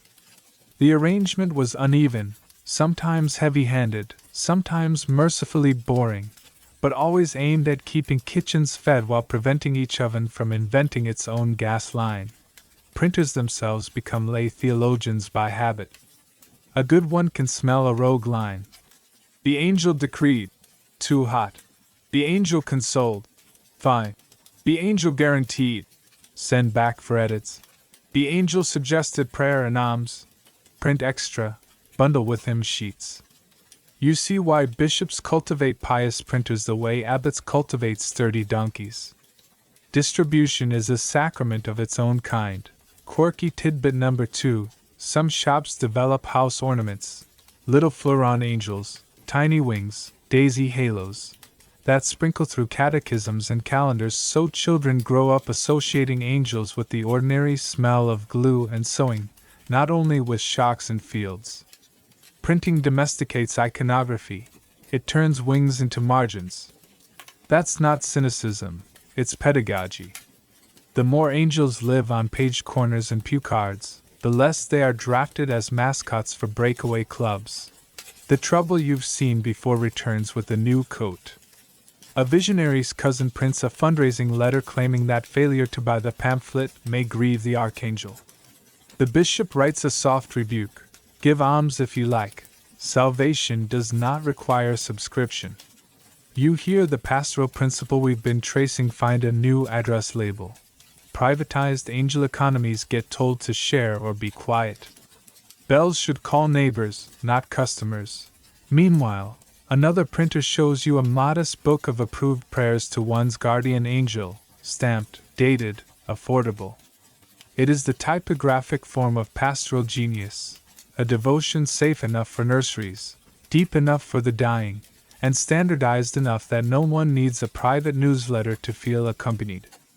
The book smells of calf and patience. You tuck a copy into your pocket and feel the household expand by a page. As dust climbs the shop wall, You notice the quiet choreography that keeps this all from flying apart. Rome issues norms, bishops apply them, censors read, printers learn, parish priests preach with one hand on a catechism and the other on a timetable. The fear that angels might hijack loyalty becomes a plan to route loyalty through printed paths everyone can see. Joke 3. If a messenger from heaven knocks tonight, you'll ask, very kindly, "Do you have a nihil obstat? If not, can we start with Compline and talk after?" Historians still argue whether policing print cost the church some lightning it could have bottled. They note saints who wrote under suspicion and movements that withered under blue ink. They also note how catechisms and hymnals, printed thickly, cheaply, made parishes sing together across mountains. You can hold both thoughts and still sleep. Administrators learn to love presses that feed the calendar and to fear presses that crown private sons. Outside, the alley is quieter. A last bundle of broadsides thumps onto a cart bound for the fair. You run a finger along the angel woodcut and think of our earlier rooms, the desert's broom, the 9 choirs lanes, Michael's calendar. Print, you realize, is just those same tools with faster shoes. If a message belongs, it will not mind walking with the parish, footnote and all. If it doesn't, no amount of type can make it shepherd-shaped. You step back into evening with a folded hymn tucked against your heart. The press snorts once like an animal settling to sleep. And somewhere, out beyond the rooftops, a real messenger passes without needing headlines, content to be a courier in a household that prefers candles to fireworks and common prayer to collectible revelations. You slip into a room that smells like leather and long patience. Shelves lean under handbooks with titles that sound like lullabies for bureaucrats: Directorium Inquisitorum, Practica Officii, Ritual Romanum, and further along, a stack of files from the Congregation of Rites tied with ribbon as if holiness were a parcel to be posted. A clerk lifts an eyebrow and taps the table where a quill and a broom share space, a running joke turned into office supply. This is where the church writes down, in tidy ink, how to tell glow from glare, how to interview a vision without scaring it or marrying it. The first rule is the one you already love: slow down. An examiner begins by separating whispers into piles. Content: does the message say anything new, or does it repeat the old tune in a helpful key? Context: did the angel visit during fasting and sleep debt, or after soup and rest? Fruit: does the seer grow humbler, kinder, more obedient? Motive: is there money, fame, or faction crouching behind the door? Joke 1. The form on the table reads: Apparition intake. Please circle 1, consolation/catechesis/new branch office, not allowed. Mainstream fact, set down with the softness of a stamp. Nicholas Eimerich's Directorium Inquisitorum, 1376, expanded later by Francisco Pena, taught examiners to distinguish true devotion from superstition and to treat claims of visions and charms with doctrinal tests. Bernard Gay's earlier Practica Officii Inquisitionis, early 14th c., offered sample questions and cautions about confected marvels, and the Ritual Romanum, 1614, gave exorcists sober rules: pray more, talk less, don't chase. Theatrics, that bled into how pastors handled bright visitors. Later, after printers gave rumors wheels, Sixtus V's Congregation of Rites, 1588, knitted procedures for miracles and cults, seating habits the whole house would copy, examine witnesses, consult doctors, check doctrine, and never crown a movement without a calendar entry that plays with the choir. The method feels domestic. Interview the seer alone first, then with the confessor, then with a small panel. Ask for the creed. Ask for the catechism. Ask what changes the message demands today: confession, alms, reconciliation, or whether it mainly offers ticketed lectures and a diet. You hear the desert's accent in the rubric. Invite the visitor to pray. Hand it the broom. See if the light stays when you close the shutters. If the angel grows sulky at silence, that's data. Quirky tidbit flutters out of a folder like a wayward feather. Some manuals, echoing monastic wit, advised examiners to normalize the body before analyzing the soul. Give the visionary soup, sleep, and perhaps a walk, because empty stomachs produce literature. One diocesan instruction, copied and recopied in variations, even told parish priests to ask the local midwife to verify wounds and fainting fits before summoning theologians. The point is not cynicism, it's humility about how human we are. Feed the pilgrim. Then ask the questions. The questions are not clever, they are chaste. What did the voice call itself? Did it ask for secrecy? Did it flout the sacraments? Does it push you past the pastor or draw you through him? Does it make you impatient with your rule? Historians still argue whether parish clergy actually used these protocols widely or whether we mostly read a tidy ideal, handbooks dreaming of calmer towns. They also argue if inquisitorial caution protected the poor from spiritual scams or suppressed lay creativity dressed in wings. You lean toward a bedtime middle. The forms were meant to keep kitchens safe. Like every form, they sometimes bruised as they hugged. You watch examiners consult a physician who keeps his phrases folded, and a theologian who knows how to say no with a hymn. Did the cure happen instantly, completely, and lastingly? That formula hardens later under a future pope who will write book-length procedures, but the intuition is old. Did the seer's eyes roll because God passed by or because too much pepper passed lunch? The file grows thicker with witnesses. The baker who saw the glow. The neighbor who noticed the coin box. The sacristan who discreetly removed a goose feather from a reliquary last week because he's been following our series. There is a rhythm to the approvals that reminds you of our printer's stamps. Local ordinary first, permission for public prayer at the site? Careful. Let's start with private devotion. No statues with diadems yet. No processions that choke the calendar.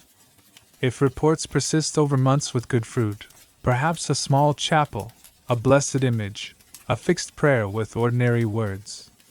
If conflict erupts or money smells odd, everything returns to the drawer. The church prefers to let CO ripen in baskets, not explode in markets. You turn a page and see the manual's nerves exposed. Prodigies attached to politics, visions that just happen to ratify a faction's program, receive extra ice. Apparent, angelic, scripts that smuggle in cosmologies the catechism has not blessed, secret angel names that function like keys, incantations trying to masquerade as hymns, are filed under magic's wardrobe change. The examiner's pencil has a tone: love the penitent, question the mechanism, protect the parish. Joke 2, a marginal note reads: if the angel requires a membership fee, offer it our collection basket instead. If it sulks, we have learned all we need. The manuals also teach how not to be fooled by flattery. A spirit that praises an examiner's piety gets a raised eyebrow. A spirit that panics when asked to bless Jesus with the creed gets the door. The ritual's warning to exorcists not to chatter with demons becomes pastoral folk wisdom for apparitions. Do not interview the light too much. Interview the life it leaves behind. If the seer becomes tender toward enemies and faithful to ordinary mass times, you're hearing heaven's echo. If the seer becomes an event manager, you're probably hearing a microphone check. Mainstream fact returns in a neatly knotted bow. By the early modern period, examiners were instructed to separate revelatio, new information binding on no one, from doctrina, the public deposit of faith, and to treat alleged private revelations as probable, at best, worthy of belief if helpful, never necessary for salvation, always subordinate to scripture and tradition. That sentence, repeated in manuals and later in papal summaries, is the spine you've been tracing since the desert and the 9 choirs. It's why even approved sites are careful to say, come and pray. Leave your dogmas at the gate. The money trail gets its own page. Who collects donations? Who spends them? Where are the books? The Congregation of Rites will, in time, demand invoices for miracles and receipts for candles, as if holiness needed accountants. It's not mistrust of angels, it's knowledge of cousins. In one file you read about a vendor who sold angelic salt for winter roads. The bishop laughed, bought a bag for the chancery steps, and banned the label.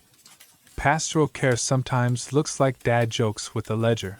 Historians still argue whether inquisitorial culture created a habit of suspicion so thick that some genuine devotions withered before they could shade towns. They also argue whether these very procedures, slowly perfected, later allowed the Church to approve Marian shrines like a cautious friend rather than an enthusiastic cousin, keeping them from becoming private thrones. Your sleep-friendly synthesis holds both. The same prudence that frustrates speed saves households from divorce. The manuals keep borrowing our earlier tools. From the desert, obedience, and chores as diagnostics. From Dionysius, heavenly light travels in lanes, earthly processes should, too. From Michael's calendar, sanctity schedules itself so markets don't annex feasts. From the print shop, imprimatur as broom. It's all the same melody in different keys. Even the little rule about not worshipping angels slips into a line examiners love. Genuine messengers never ask to be the headline. They get you back to the creed. Joke 3 pads in with soft paws. The clerk stamps the file. None can stare. The classic formula that means it doesn't stand yet, and you imagine a sleepy angel shrugging. Fair, I can wait. That's the secret tenderness of these shelves. The Church, at its best, believes heaven is patient. If a light won't endure a season of testing, it wasn't light. It was lightning. When you step back from the desk, the broom and the quill look like tools from the same trade. One keeps the floor clear so no one slips on glitter. The other writes down the reasons everyone can live with. You remember our courtroom girl, our hilltop Michael, our monastic elders. This room gathers them into process so the next town won't have to reinvent sanity at midnight. You leave with a sleepy peace you didn't expect. The fear we keep naming is less about angels than about custody. Who minds the message while it is small, and who teaches it to share when it grows? These manuals are lullabies in prose. Keep the center warm. Test the edges. Love sears enough to protect them from their admirers. Love perishes enough to keep their bread daily and their bells boring. If a messenger is truly sent, it will be happy to stand in line. Outside, the corridor smells like lavender again. Somewhere a printer sneezes, and you think of stamps. Somewhere a monk rinses bowls, and you think of fruits. Somewhere a mountain keeps its feast. The household is large. The hallway is long. The night is gentle. You tuck a miniature checklist into your pocket. Creed, church, charity, calendar, and let the door close soft as a wing. You find a small room furnished like a conscience. Plain table, straight chair, a crucifix that does not blink. A little booklet waits for you with the shyness of a tool that knows it works. Exercitia Spiritualia. You sit, and the room teaches you to listen inward the way sailors learn wind. The first page doesn't name angels or devils with stage costumes. It names weather, consolation, desolation. You nod because storms and calms are truer than costumes anyway. The method is patient. Name what you feel, ask where it comes from, follow it a few steps, and see if it keeps its promises. A soldier limps in from the 1520s with the humility of a man who learned anatomy from a cannonball. Mainstream fact, set on the table like a clean knife. Inigo of Loyola, later Ignatius, was wounded at Pamplona in 1521.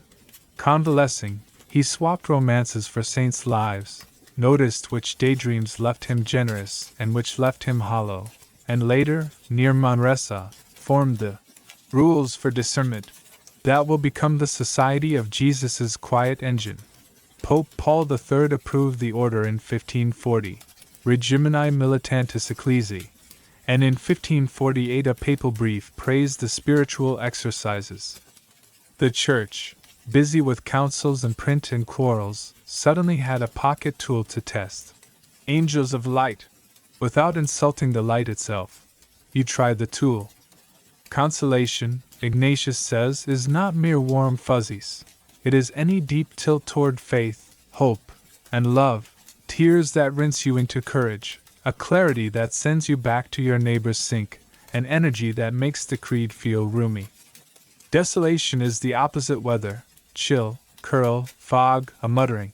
What's the point? Rule 1 is homey as a broom. When in consolation, store wood.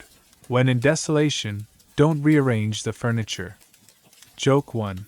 If your midnight angel tells you to rewrite your life plan before breakfast, Ignatius gently recommends coffee, a psalm, and not doing that. Then comes the Jesuit twist that administrators adore. The bad spirit can imitate the good and advanced souls, especially under the appearance of an angel of light. Ignatius does not panic. He gives you a detective kit. Check the origin. What started this motion? Prayer or vanity? The middle. Does it continue to deepen faith, hope, and love? And the end, after the glow, do you get humble, or do you want business cards? A true consolation travels like good mail. Sender verified, contents nourishing, delivery leaving you kinder to hard people. A counterfeit starts pious and ends peevish, starts generous and ends with a spotlight. Your pencil writes 3 words you'll keep, origin, middle, and doubt. He hands you a 5-bead practice for every evening, the examen. 1. Give thanks. 2. Ask for light. 3. Review the day's motions, not just events. 4. Say sorry where you curled. 5. Plan a small obedience for tomorrow. That's the Jesuit broom you've been carrying since the desert, now with a clock. Twice a day is ideal, he says, because storms change quickly. Quirky tidbit for your pocket.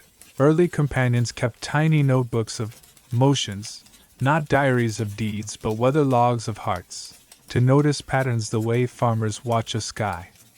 No feathers, no formulas, just a ledger where angels and their imitators leave tracks. Historians still argue whether Ignatius's method is primarily mystical, a map for contemplatives, pastoral, a parish tool, or tactical, a counter-reformation harness that kept bright horses from founding side stables. They also argue over a line in his Rules for Thinking with the Church that scandalizes modern ears, the one about being ready to esteem as black what the hierarchical church judges to be so, whether it's hyperbole of loyalty, a wartime slogan, or a spiritual vow to prefer communion over cleverness. Your sleepy synthesis sees a household point. He is not asking you to deny eyesight. He is asking zeal to choose family over solo tours. Ignatius divides the rules in 2 weeks. In beginners, first week souls, the bad spirit usually tempts with obvious sweets, guiltless ease, lazy mercy toward self, treacle that forgets the poor. The good spirit stings and unsettles, salutary pricks, to wake you. In the progressed, second week souls, the choreography flips. The good spirit soothes and strengthens. The bad spirit flatters and then twists, nudging toward rash vows, noisy reforms, or private calendars. That flip is the church's fear in miniature. Early temptations look like devils. Later temptations look like angels auditioning for management. You test this with the domestic scene. A bright idea arrives. Start a nightly vigil in the town square because the archangel requests it. You run it through the Jesuit sieve. Origin. The thought came during desolation, right after you were snubbed. Yellow flag. Middle.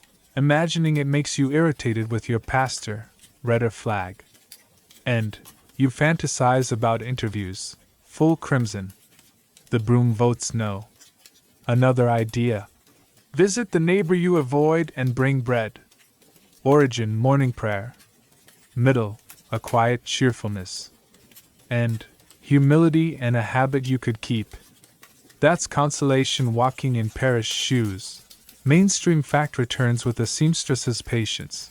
The Society of Jesus takes a fourth vow, special obedience to the Pope regarding missions, and builds governance around manifestation of conscience, wherein members disclose inner movements to superiors not for prying but for mission fit and integrity.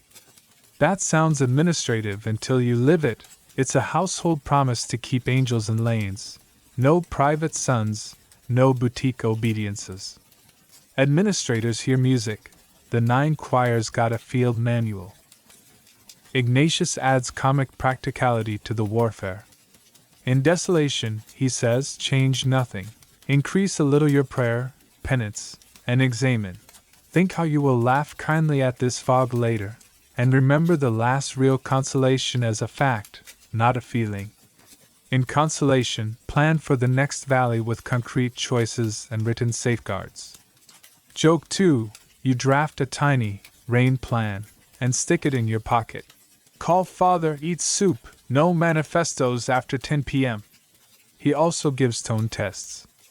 The good spirit is like a drop of water on a sponge, gentle, soaking, without clatter, in the hearts of the receptive.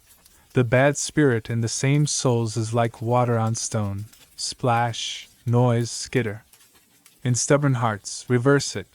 The good spirit bangs like water on rock to wake you. The bad spirit tiptoes like a thief. Which means no single sensation proves anything. You must know your current floor. The method resists drama. It prizes pattern.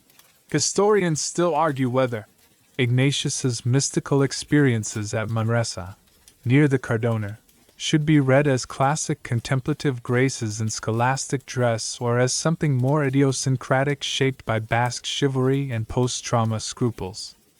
They also debate whether Jesuit discernment exported a healthy suspicion of private revelations or whether it tamed a few wild saints who might have helped the church dance more.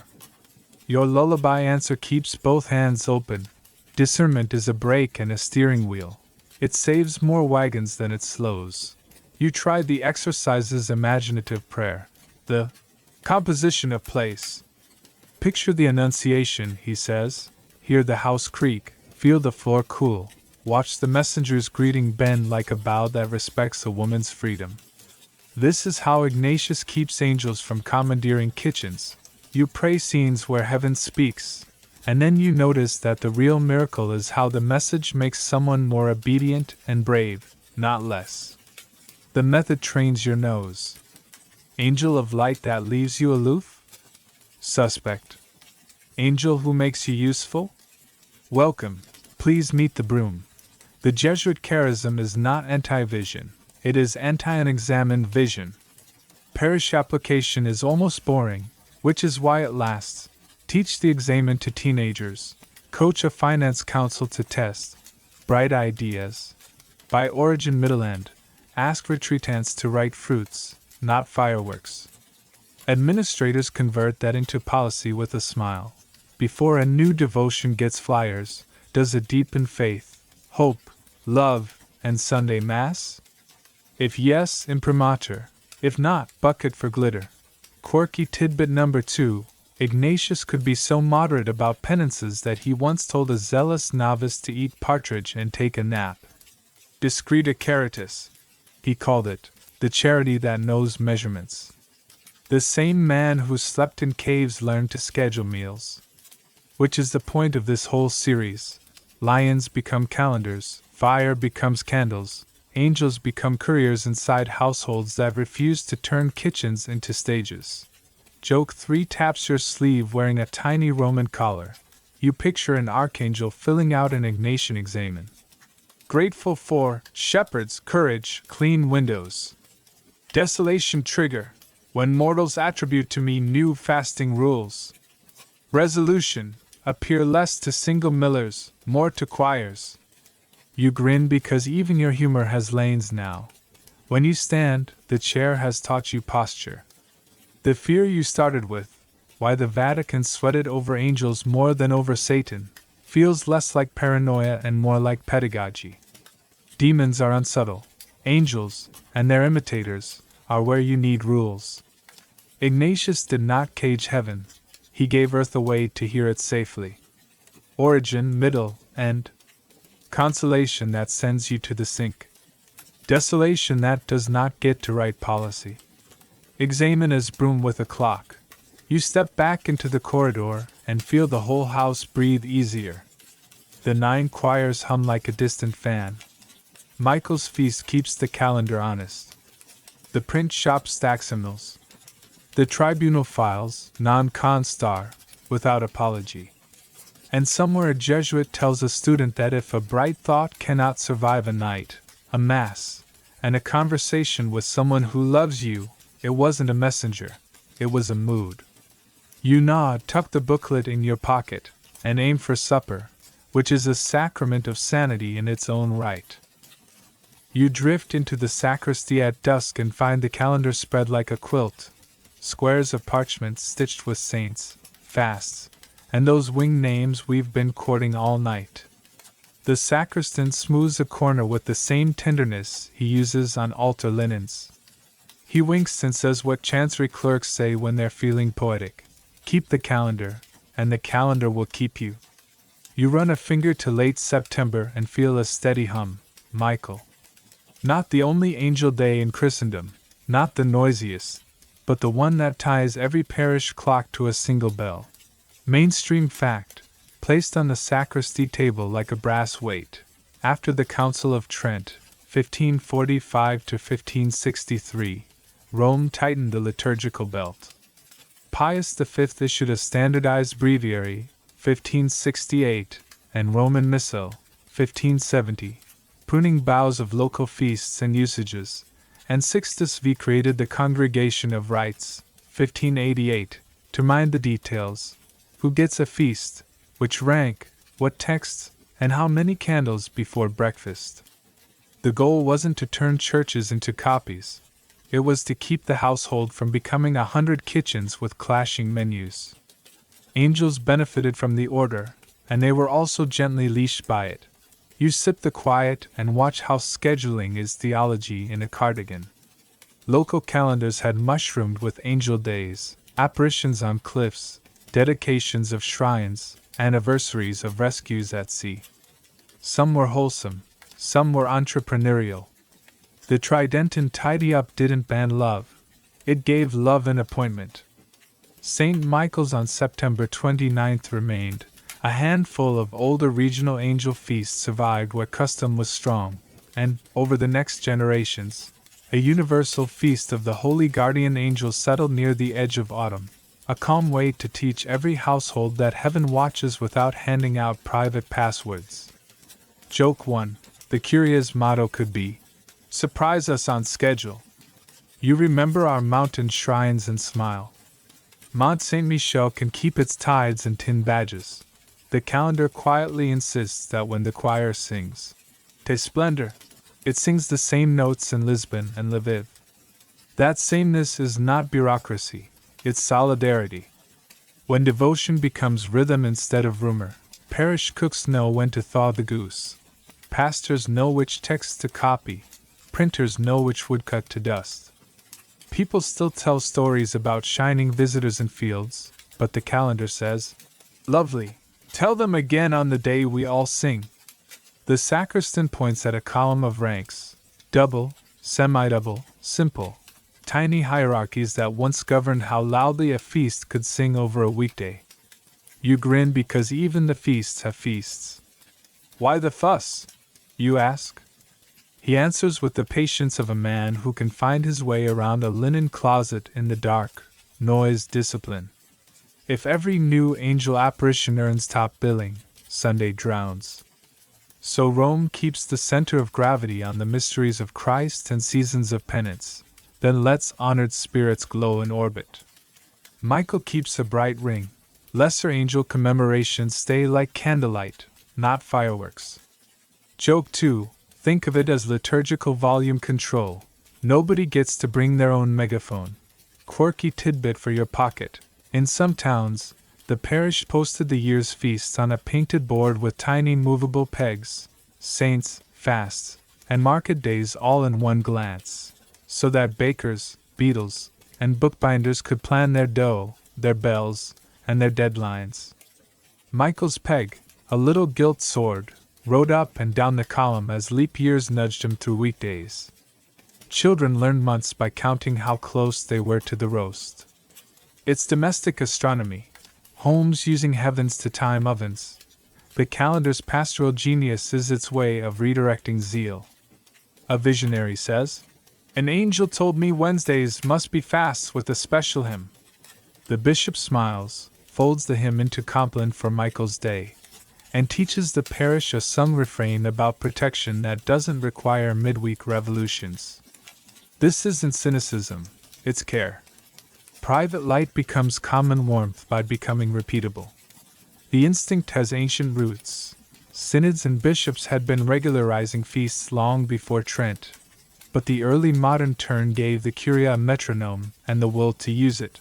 Historians still argue whether this centralization saved a vigorous folk religion from splintering or bled it of color, whether pruning local angel feasts protected doctrine and the poor from spiritual entrepreneurs, or whether it softly flattened local poetry into beige. The archival truth is modeled. Some dioceses pruned gently, others whacked. Some local angel days quietly persisted as commemorations, tacked onto the larger feast. Others lived on in markets and kitchens if not at the altar. Your sleepy synthesis is kind. Pruning kept the tree alive. The best gardeners left just enough wild. You ask how a new feast makes it onto the public quilt. The sacristan points to the corridor we just left. Files, witnesses, a theologian with kind eyes, a money trail that never smells like caramel. For angels, Rome is especially cautious because the grammar is delicate. Messengers are real, worship is not for them, and anything that smells like a private son must be escorted to the parish porch. A local cult might get a diocesan celebration.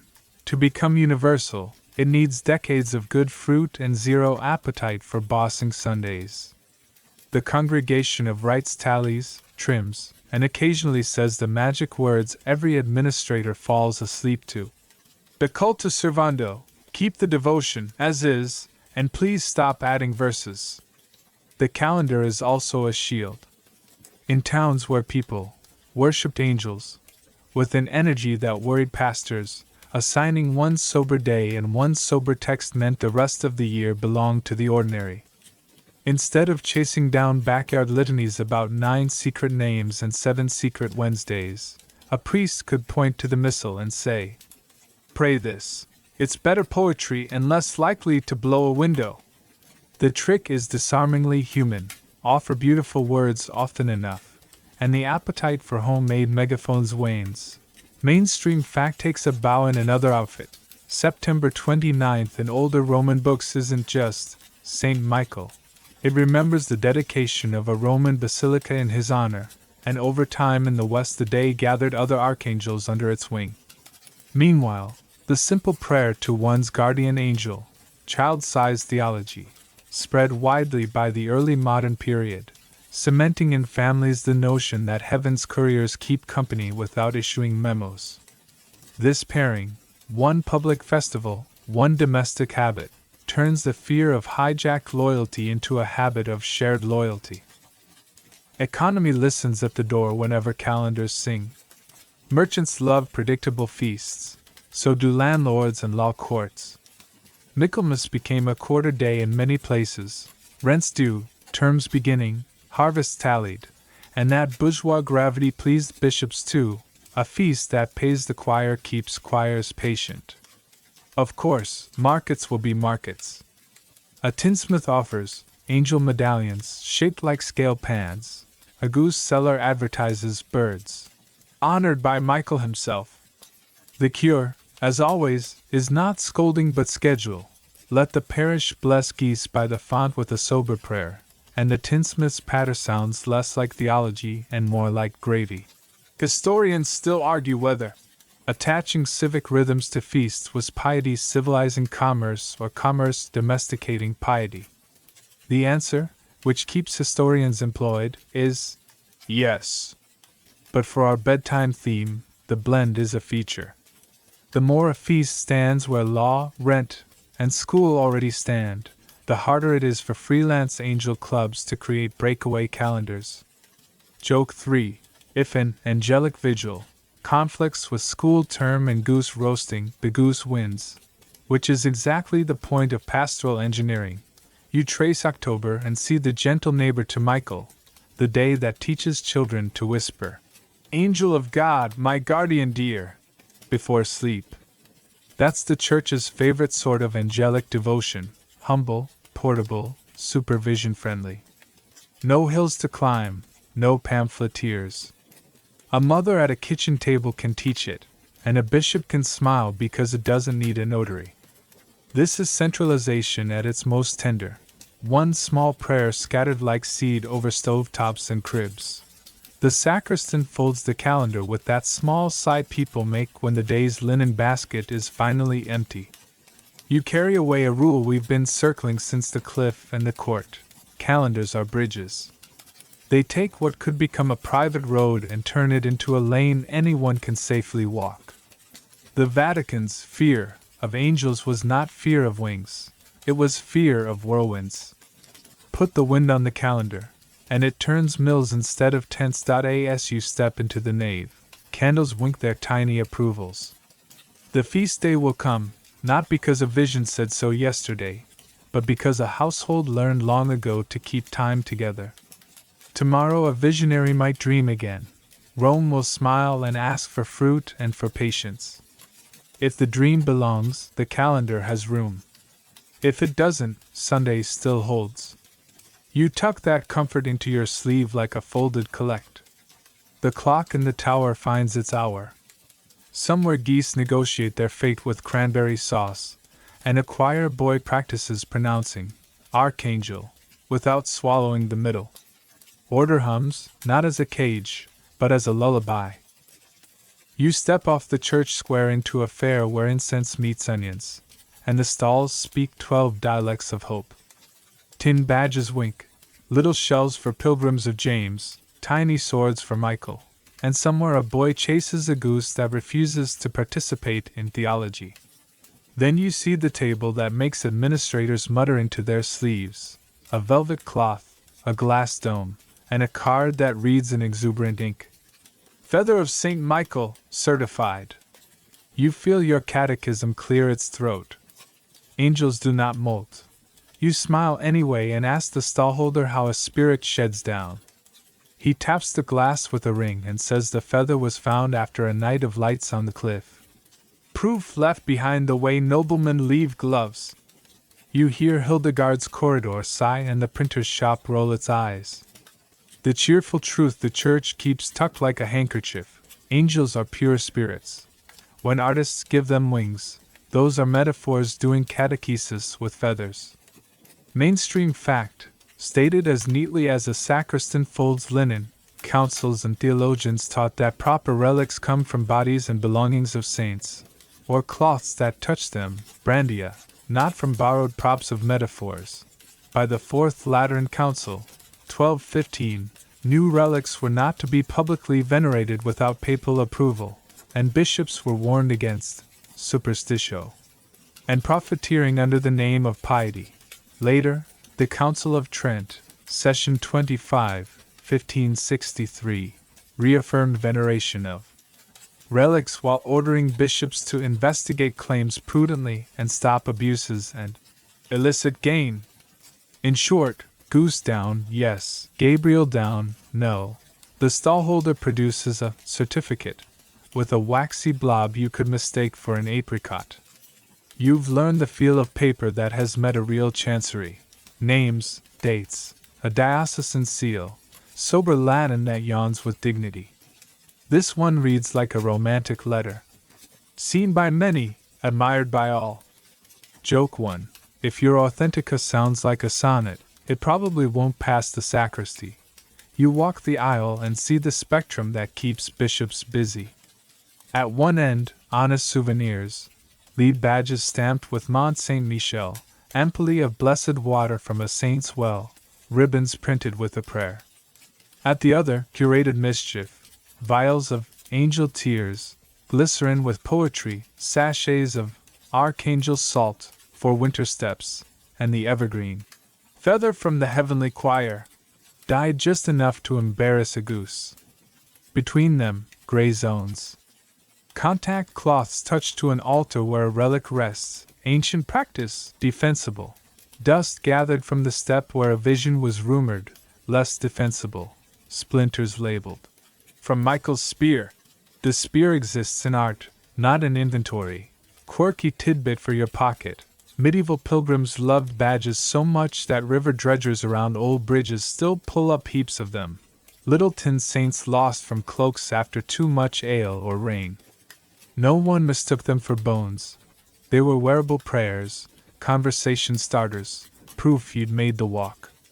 Problems began when sellers upgraded souvenirs to sacraments and added guarantees.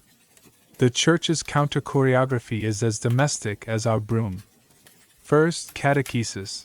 Preach that angels are messengers, not museums.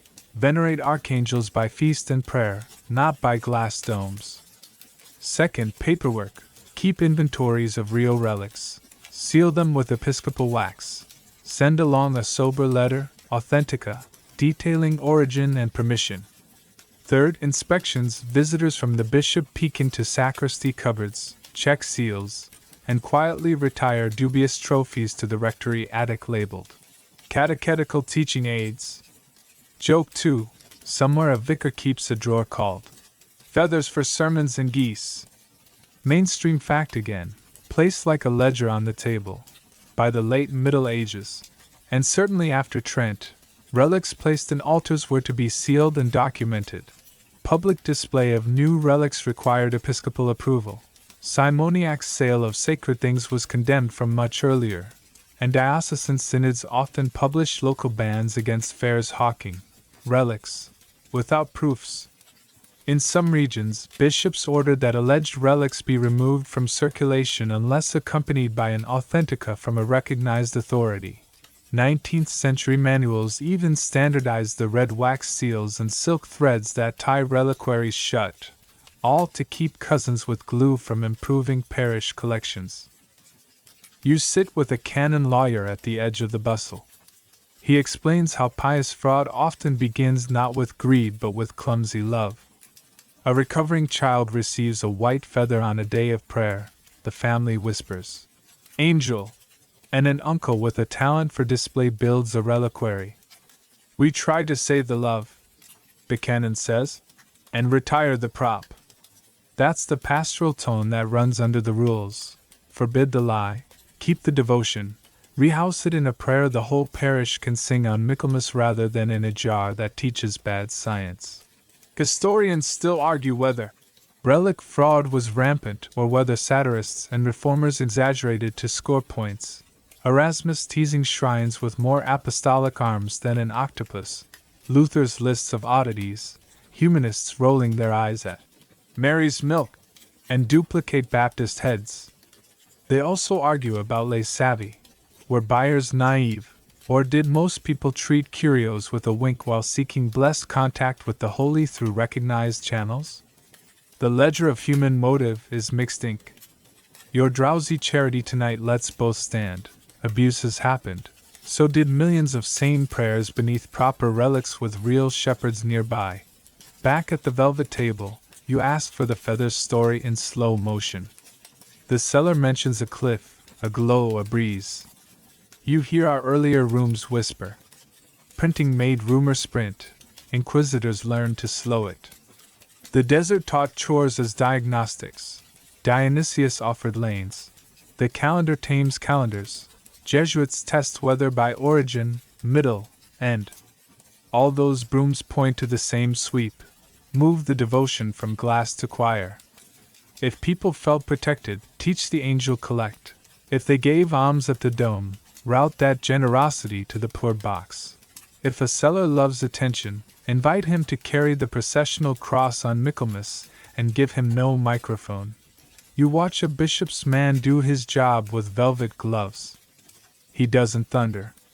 He buys the feather for the diocesan teaching collection, hands the vendor a pamphlet about approved devotions, and politely reminds the fair master that stalls claiming relics need licenses and proofs.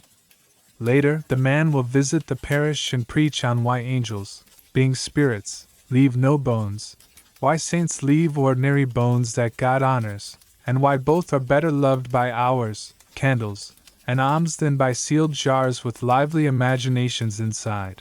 Quirky tidbit number 2. Some shrines, embarrassed by feathercombers, leaned into better merchandise, pilgrim badges of Michael trampling a dragon, recipe broadsides for Michaelmas goose, or prayer sheets with the guardian angel collect.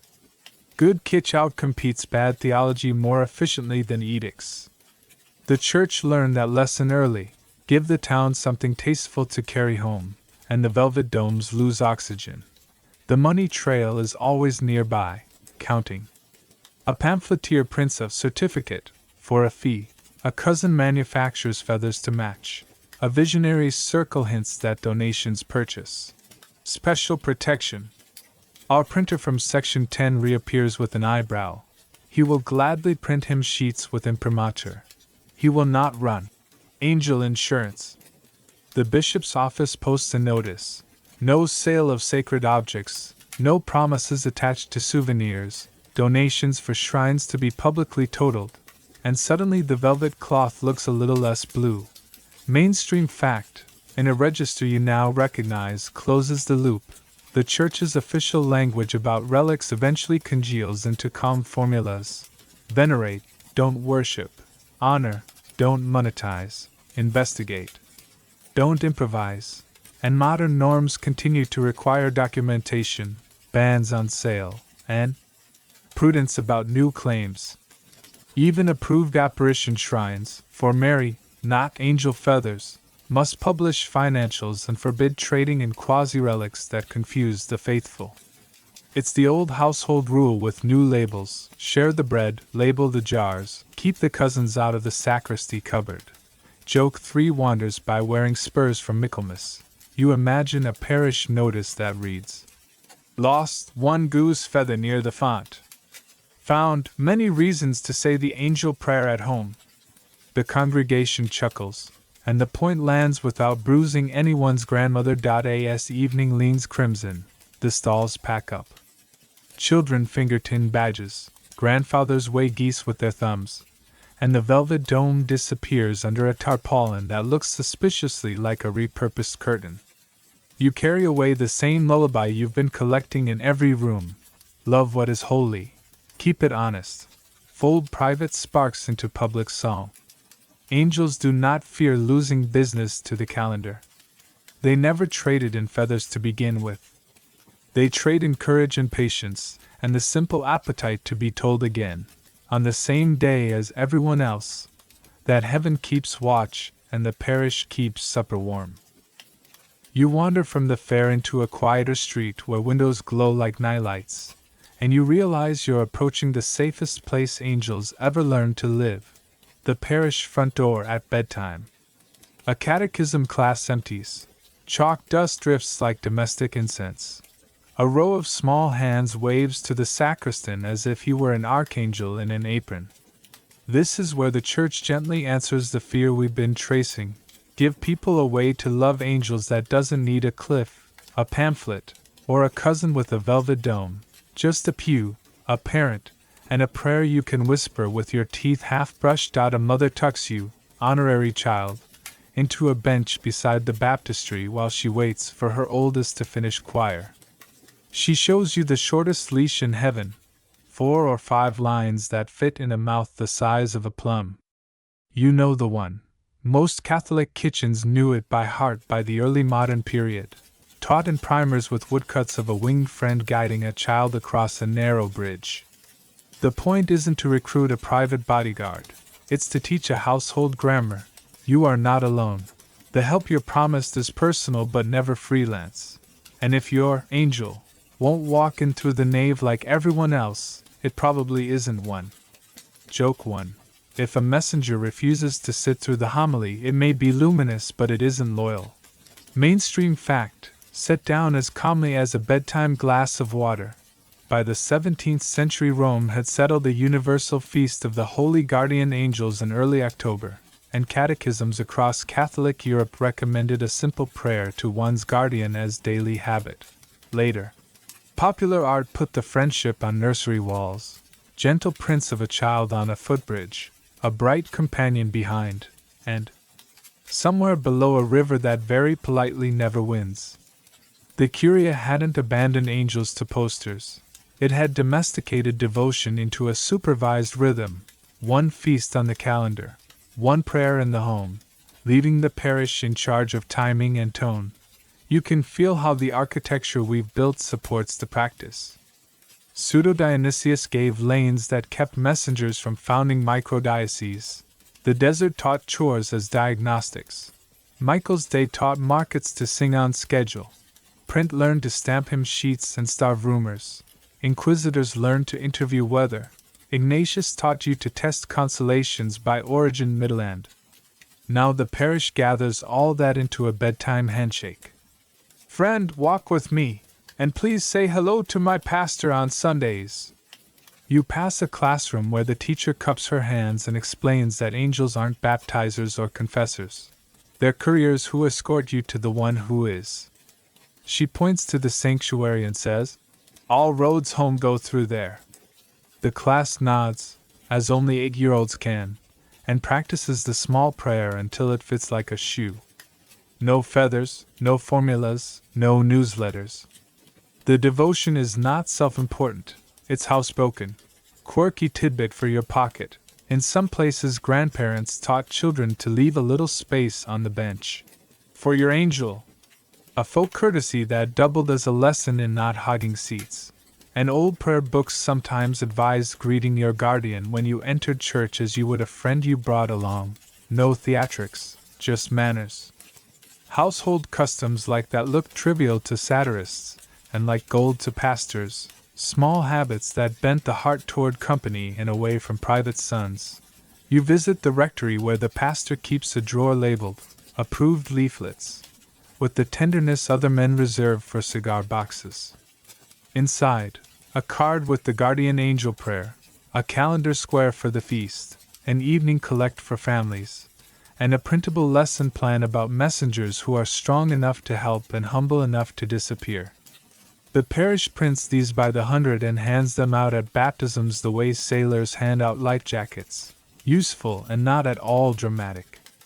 Joke 2, the rector calls them anti-pamphlets, because they satisfy the spiritual appetite that otherwise sends people home with glossy brochures for expensive nonsense.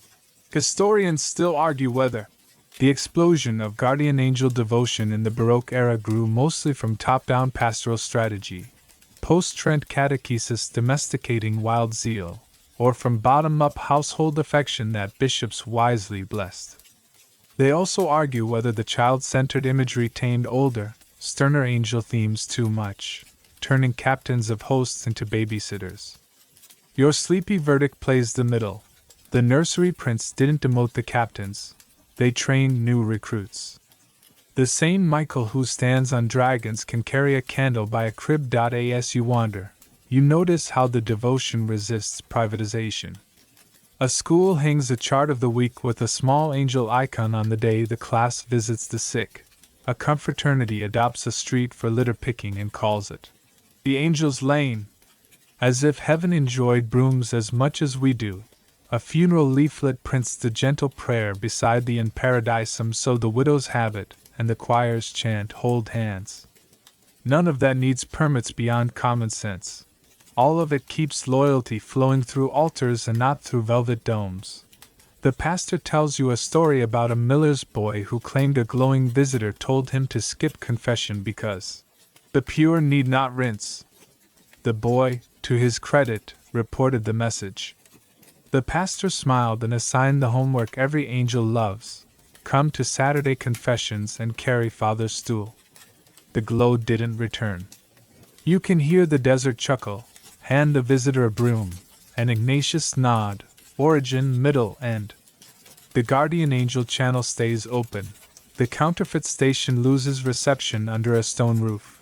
Mainstream fact returns like a choir's descant.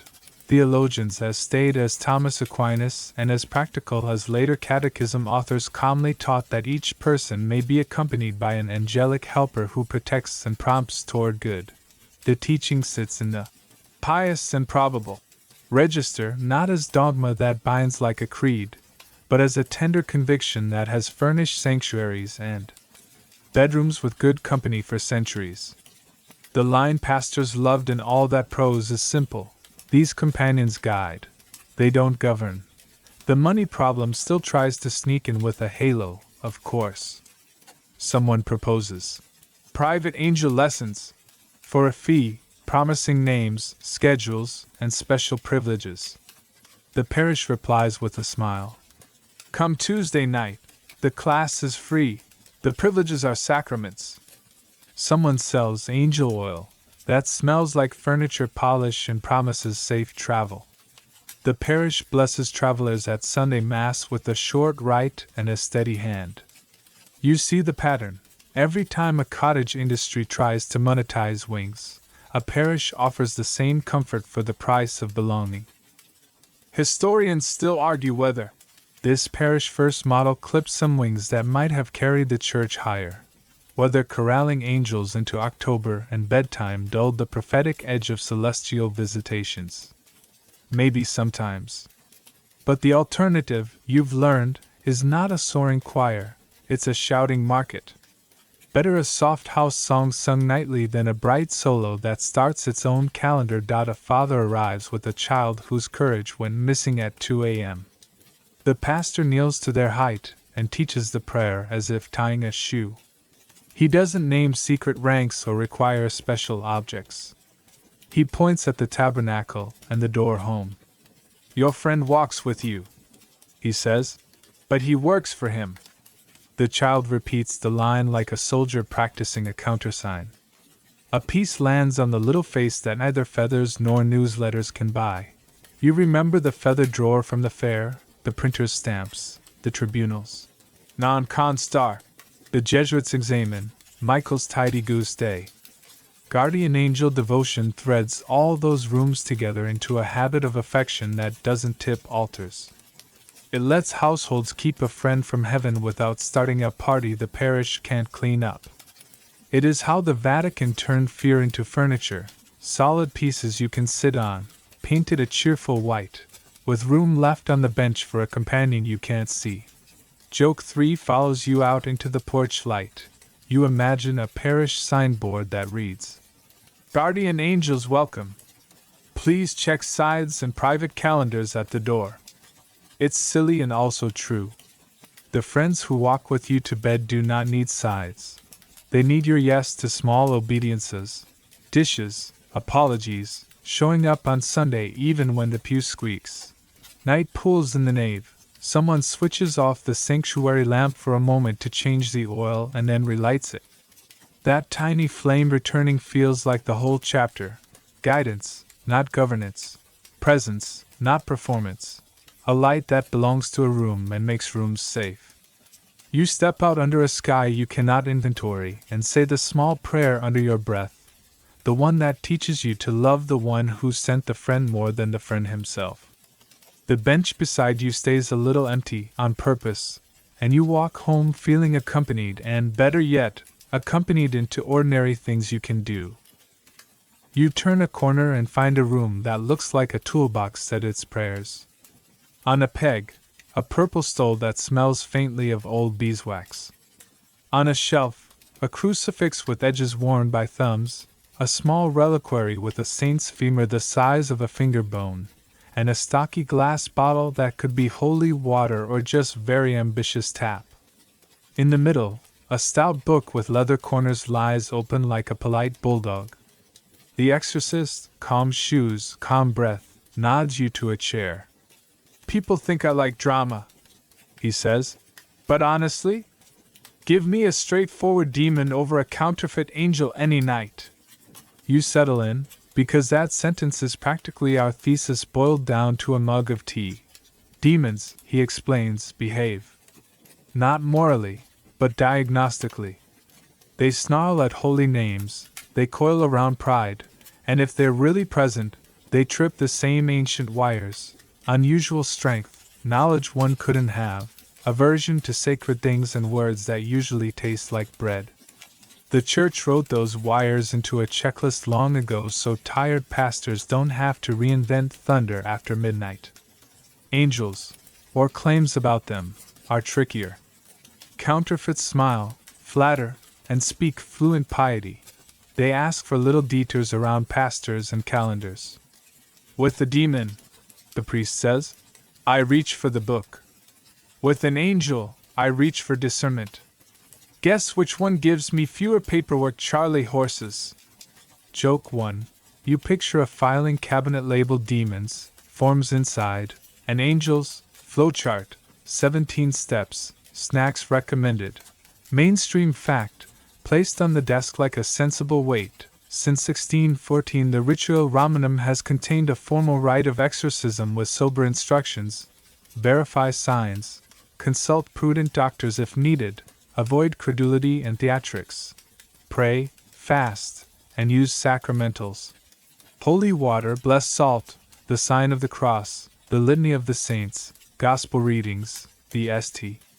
John Prologue. Address the Spirit briefly and only to the point.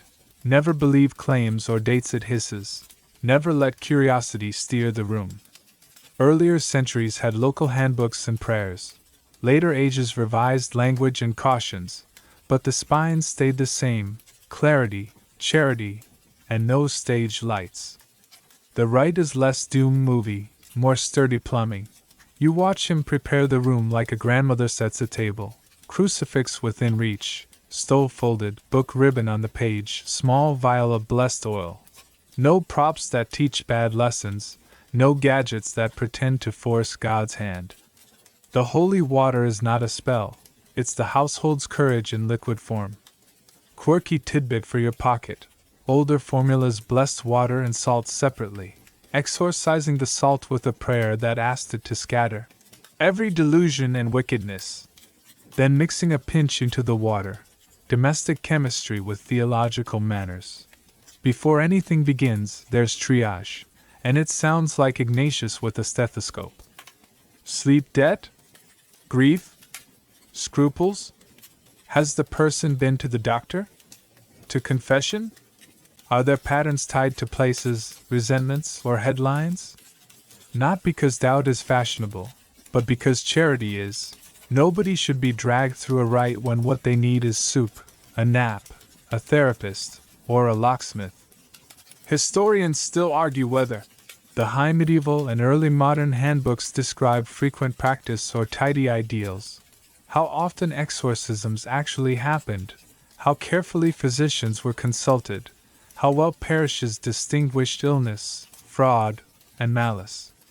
They also argue what percentage of cases were theatrical shams, psychosomatic storms, or something darker. Our bedtime answer stays pastoral. The rite, at its best, is a fence and a light switch, not a circus. When a case is real, the clarity is almost a relief. The priest prays the Psalms like a man who knows where the doors are. He reads the gospel not because the Spirit has never heard it but because the room has to. He says Jesus' name as if handing it to the person like a cloak. And he never negotiates. No barters, no calendars, no private terms. Evil hates universals. Sacraments are universal. The demon wants a one-on-one. The rite insists on family. Joke 2. If a voice proposes a payment plan, the priest points to the font and says, "Already paid." You ask why demons are easier than angels. The exorcist smiles with the patience of a geometry teacher. Because demons announce themselves by recall, he says. Holy things make them flinch. Counterfeit angels imitate the flinch in reverse.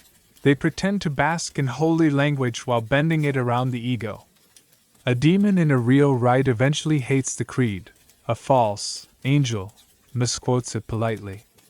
That's why all our earlier rooms, desert, printers, tribunals, calendars, Jesuit notebooks exist to keep polite misquotes from installing themselves as household rules.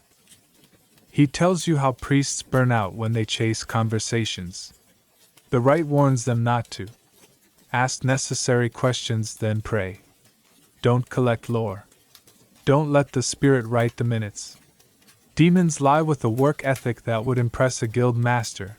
Counterfeit angels lie with compliments. The cure is identical. Keep your sentences short, your calendar full of public prayer, and your alms box open. In other words, run the parish. Mainstream fact again, in small print for your sleeve. Devotion to Saint Michael enjoyed a new public push in the late 19th century when a pope added a brief prayer to Michael at the end of low masses, a custom that lasted decades. Another instance of the household routing anxiety through liturgy rather than pamphlets. When storms of ideology or superstition rose, pastors reached for prayers everyone could say together, not for techniques that guaranteed private control. The same instinct governs exorcism. Community first, sacraments central, no secret syllables. You remember our feather table from the fair and laugh softly because the exorcist's enemy is never a feather, it's the lesson feathers teach. Any device that offers power without communion is just the demon's favorite tutoring method. A rosary in a frightened hand is an exorcism in miniature, not because beads scare spirits, but because the prayers braid you back into Christ and His body. All our brooms are sacramental, all our glitter is suspect.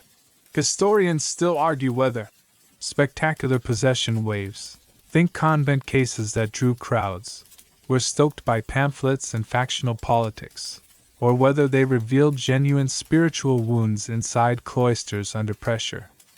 They argue about the role of suggestion, the theater of rival exorcists, and how quickly bishops learned to say, "Everybody go home.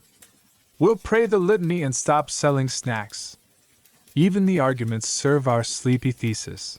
When evil is loud, the cure is ordinary holiness delivered together. The exorcist confides a secret that isn't one. He prefers to help 10 people with quieter healings than one headline. The best rites, he says, end with boredom.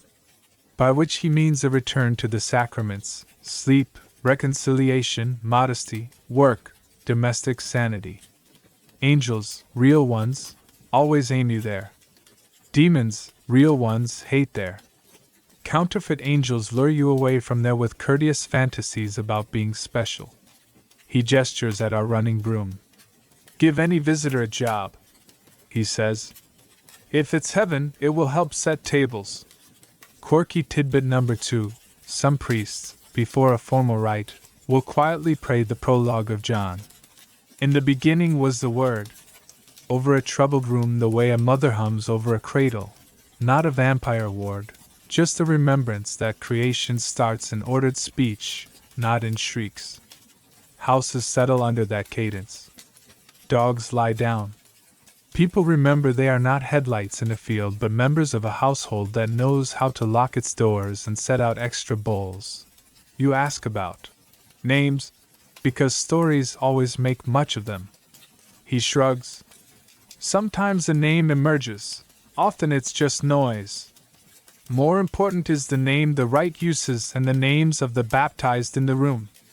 This isn't a duel, it's a census. That line, so dull you could nap on it, is the whole church's angle on angels and their counterfeits. We win by being counted, not by collecting trivia from the dark. Joke 3 peeks around the cover of the Bulldog book. You imagine a sticker on the inside flap that reads, "If found, please return to the sacristy." No substitutions, no improvisations, no pyrotechnics. The exorcist would approve. He packs the stole away and straightens the shelf. I don't fear demons, he says, because Christ has already told me how to talk to them, briefly. I fear angels, really I fear angel talk, when it tries to evade the same household rules. You step back into the corridor, and the air feels shaped again. The night doesn't shrink, it just remembers its furniture. Our series melody hums, demons are loud and thus manageable, counterfeit angels are polite and thus require lanes, calendars, printers, tribunals, directors, and patient brooms. The Vatican's fear has always been the fear of losing the house to cellar renovations. The cure is the same cure the exorcist uses: keep the creed where you can reach it, the sacraments in the center, and the door open to light that wants chores after it speaks. By the time you reach the stairs, you realize how gentle the clarity is. You don't need to know every name on the dark's guest list. You need to know that the kitchen light still flips on, the Sunday bell still rings, and the book still opens to words that hate vanity. Angels, when they're real, love those things and stand where they help you love them too. Anything that doesn't, however flattering, goes in the folder marked non-con star, filed right beside the broom. The 20th century file smells newer, like ink with opinions. It outlines a simple choreography: the local bishop first, then perhaps a regional conference, Rome available as referee. Criteria include content, no contradiction, fruits, stable charity, obedience, facts, healings that actually heal, and finances, count the candles, publish the totals. Printing is now a world with wheels, so another sheet counsels pastors how to phrase permissions for pilgrimages, tolerated, or encouraged, for prayer and penance, without declaring a miracle. You hear our printer's stamps from earlier echo across decades. Nihil obstat is a broom with a passport. A notary's note repeats the pastoral refrain. Even at approved sites, the faithful are reminded that participation is voluntary, and that no one owes allegiance to messages beyond the gospel. That line is not chilly, it is a hug. It keeps zeal from turning into peer pressure and protects skeptical grandfathers who still prefer their rosary in the kitchen to a bus trip with penance. The next drawer holds disclaimers, and they are unintentionally funny because they do so much work with so few words.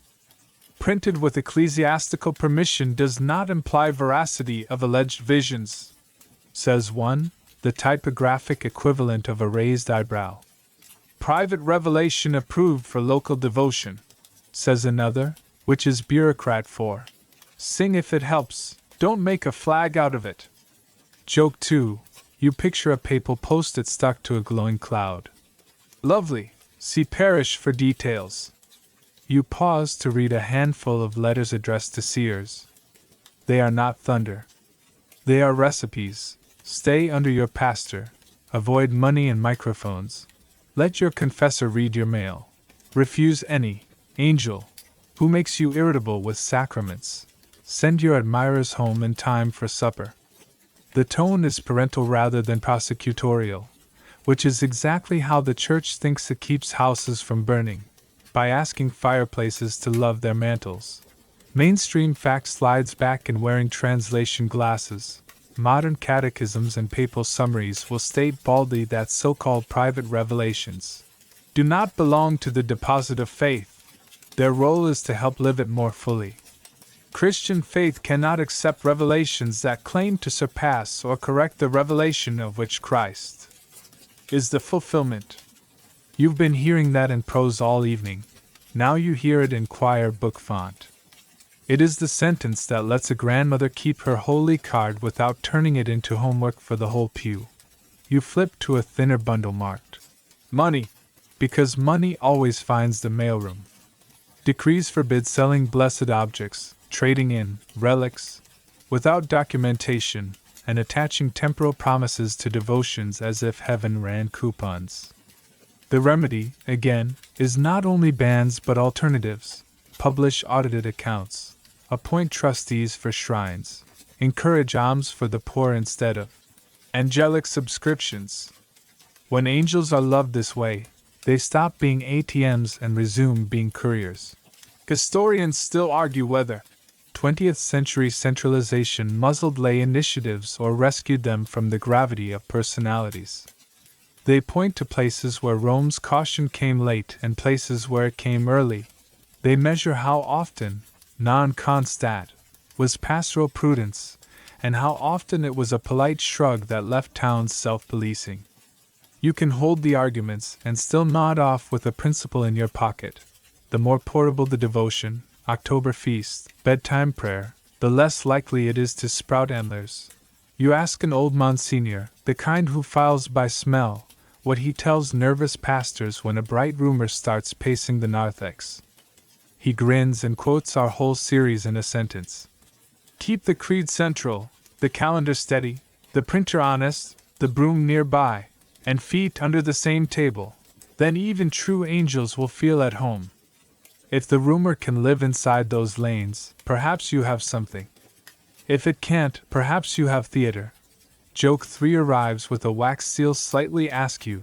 You imagine a papal brief written to your pillow. Concerning nocturnal illuminations, proceed by the usual method. Ask your guardian, ask your pastor, and ask whether the light offers dishes to wash. You laugh because you've learned the house's humor. Heaven never minds chores. When you leave the files, the corridor seems shorter. The decrees did not padlock the sky, they child-proofed the sockets. Demons remain dramatic but manageable. Angel talk remains the delicate art of loving couriers without letting couriers rewrite maps. Urban's bees hum. Benedict's footnotes purr. Modern forms breathe, non-constat, like a lullaby. And tomorrow, if a town wakes to a rumor with wings, the house already knows how to greet it. Welcome, tests, lanes, and if all goes well, a place on the calendar that turns fire into a candle you can read by without burning the curtains. You step into a chapel that glows like a hell breath, and you notice something your bones already knew. When visions wear a blue cloak and speak softly about prayer and penance, pastors breathe easier than when a winged stranger arrives with a memo. It isn't because bishops love mothers more than messengers. It's because mothers are already part of the household, baptized, obedient, nameable, and the grammar that governs saints fits her, while angels, per couriers, can be impersonated by anything with good lighting and a fondness for shortcuts. So the Church, wary and affectionate, learns this domestic trick. When heaven knocks in Marian tones, you open the door wider. When it knocks in anonymous wings, you check the peephole twice and call the parish. Mainstream fact set gently on the rail. The best-known modern approvals lean Marian, Guadalupe, 1531, where a Nahua convert, Juan Diego, reported a lady who asked for a church and left an image on a cloak. Lourdes, 1858, where Bernadette heard, "I am the Immaculate Conception," a phrase 4 years fresh from papal dogma, and Fatima, 1917, where 3 children saw a lady who urged rosary and penance, wrapped in a local calendar of first Saturdays. Angels appear, but often as opening acts or accents. At Fatima in 1916 the children met the Angel of Peace, who taught Eucharistic prayers and then stepped aside like a good usher. On the Guadalupe image, an angel supports the lady's mantle the way iconography says. This points elsewhere. The Church likes that choreography. Angels cue, Mary catechizes, sacraments feed. You sit where candlelight polishes your patience, and you hear, under everything, the rule we've been threading since the desert. Private revelation can console, never legislate. Marian sites tend to keep that promise in polite fonts. The messages are mostly grammar school imperatives. Pray, repent, come to Mass, do penance, be kind to sinners, carry the rosary like a rope you're not ashamed to tug. They do not invent Wednesdays with tolls. They do not sell angelic subscriptions. They send you back to the parish with a grocery list, confession, alms, a neighbor's name you've avoided. Historians still argue whether the Marian preference is theology or sociology, whether Mary's maternal symbolism helped the Church navigate modern anxieties, nationhood, plague, war, or whether administrators guided devotion toward a figure least likely to spawn private hierarchies. Some emphasize anti-ideology. Fatima's prayers and penance became a soft, stubborn reply to century-sized terrors. Others point to how Marian framing drew popular affection into liturgy instead of pamphlets.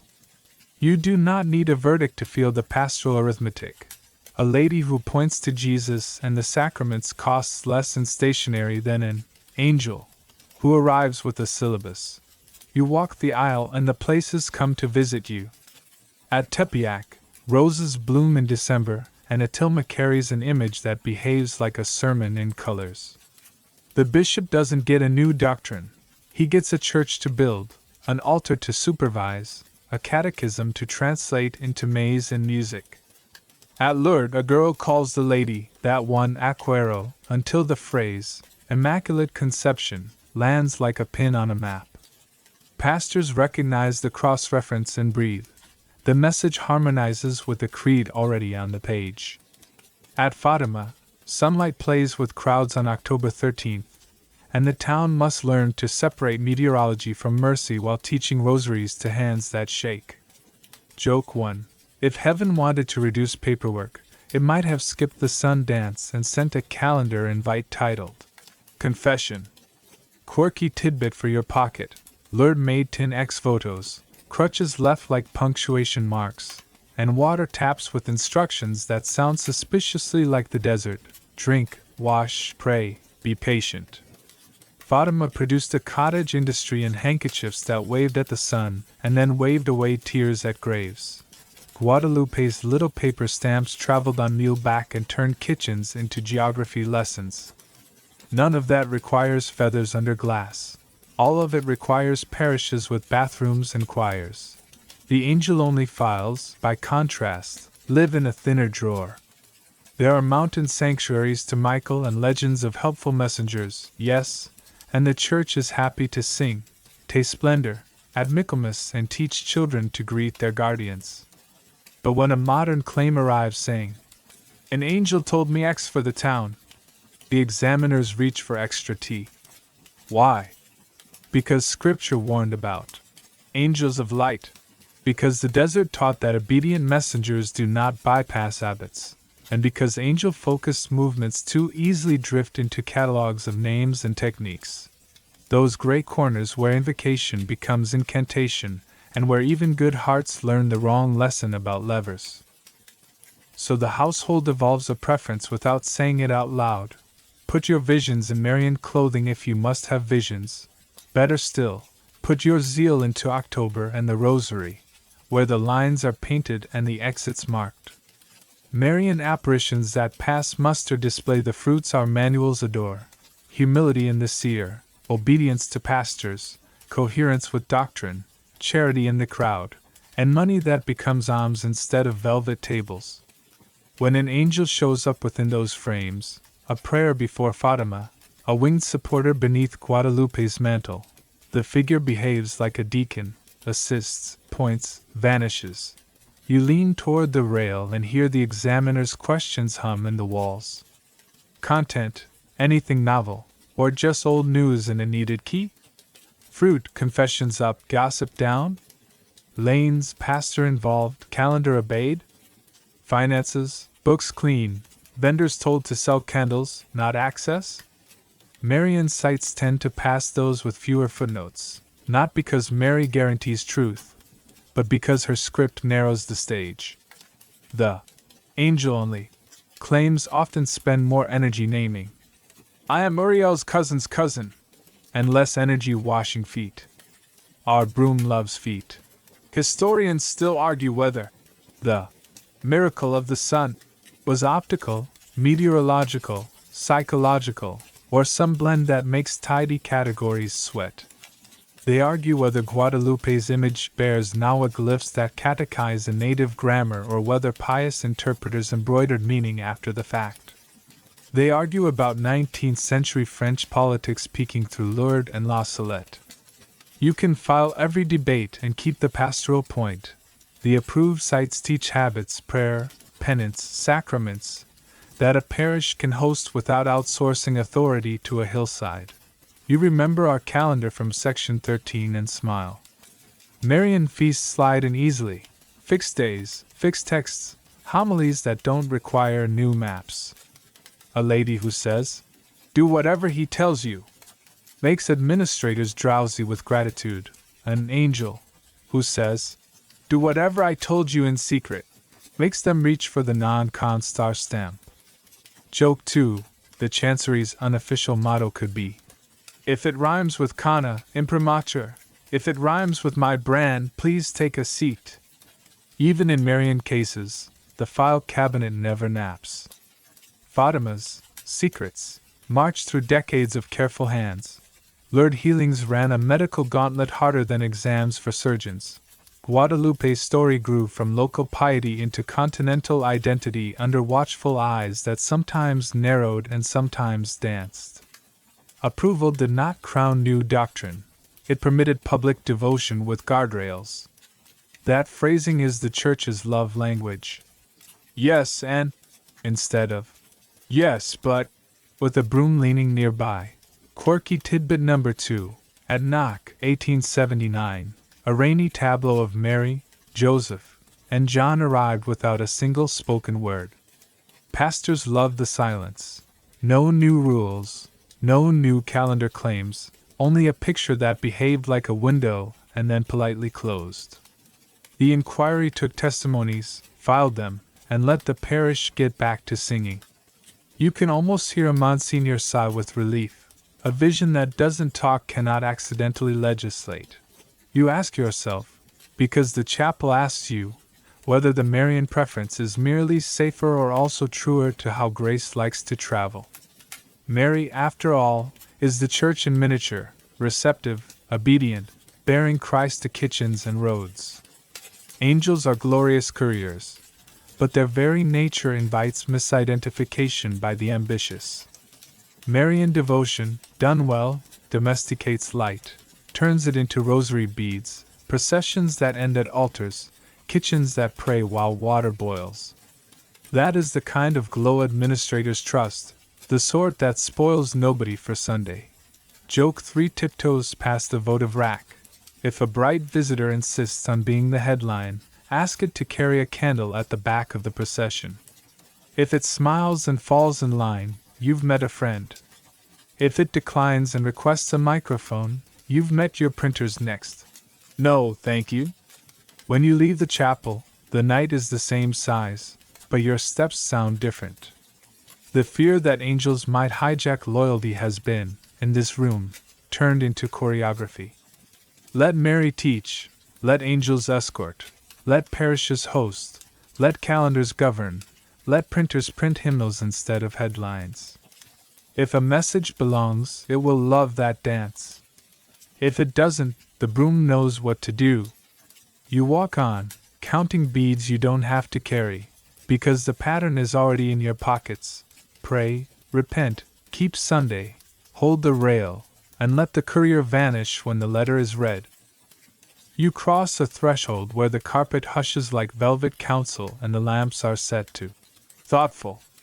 Brass nameplates speak softly, doctrine, divine worship, causes of saints, and you realize you've entered the room where rumors either learn manners or are escorted kindly to the door. Nothing flashy happens here. Teapots, not trumpets. But this is where the household's wisdom gets threaded into forms you can carry to a parish without spilling. How to greet a headline with a handshake, how to ask a seer for receipts, how to bless a stream of pilgrims without pretending you've seen the spring yourself. A secretary with a pencil that never squeaks spreads the file you've been walking toward all night. Criteria, flowcharts, and the 3 old stamps you now know by heart: constat, non-constat, and constat de non. Then, in a newer folder, you meet the updated habit. Instead of rushing to stamp supernatural or not, bishops are encouraged to render practical judgments, approve devotion as safe and fruitful, supervise it closely, warn against it, or forbid it, long before anyone uses the S word. The center keeps saying what your grandmother said with better stationery. You can let people pray without installing a throne. Joke 1. There's a rubber stamp that might as well read, "Beautiful, but optional," and the clerk uses it like confetti. Mainstream fact, set down as neatly as a ledger line. In the late 20th century, the Holy See circulated norms to guide bishops in judging alleged apparitions and revelations, positive and negative criteria, the local ordinary as first judge, consultation with experts, and those 3 Latin verdicts. In our own day, those norms have been clarified and republished with even more pastoral lanes, emphasizing prudential decisions about public devotion, clean finances, and sound catechesis while avoiding premature declarations. The melody stays the same. What consoles can be welcomed. What commands the church from outside the church cannot. The routes multiply like sensible paths in a garden. If a report brings good fruit, confessions up, gossip down, alms flowing quietly, you may see a diocesan statement. Pilgrimages permitted under pastoral care, without prejudice to the church's judgment. If the scene generates odd money or bossy messages, you may read, "No public cult here, please pray at your parish." If doctrine gets bent or anyone starts selling feathers, the sentence grows a spine. The point is not to declare heaven on a timetable. It's to keep the household fed while you test the recipe. You peek into the causes of saints' office and find a different, related machine humming. A medical board that reviews cures claimed at shrines with standards any hospital would respect. Instantaneous, complete, lasting, and not attributable to treatment. A doctor slides a file forward without a name on it, only a number and scans, with the understated pride of a craft that knows it serves more than spectacle. Lourdes has practiced this sobriety for generations, and the Church has, with relief, borrowed that tone wherever hot crowds gather around cool springs. Quirky tidbit for your pocket. At Lourdes, the medical bureau's door sign lists languages in an order that reflects pilgrim seasons. Old photos show the order changing with the century, as if the clinic keeps time with the rosary. Inside the doctrinal room there's a shelf labeled negative criteria, and it is the least dramatic thing you'll ever love. Doctrinal errors, pursuit of profit, gravely immoral acts surrounding the events, or pathological tendencies in the seer. Red flags that do not prove falsity but require great caution. On the opposite shelf, positive criteria, doctrinal coherence, sobriety, humility, steady fruits, freedom from frenzy, and a seer who smiles when asked to work with pastors. The 2 shelves are the desert's broom written in Latin, sweep glitter keep bread. Historians still argue whether modern Rome's careful interventions are best read as theology tending a fire or as geopolitics tidying a map, whether, for example, allowing organized pilgrimages to a famous site without authenticating the visions was pastoral genius or institutional hedge, whether commissions that concluded devotion yes, messages no, preserved unity or trained people to tolerate ambiguity for decades. Your drowsy middle pass stays domestic.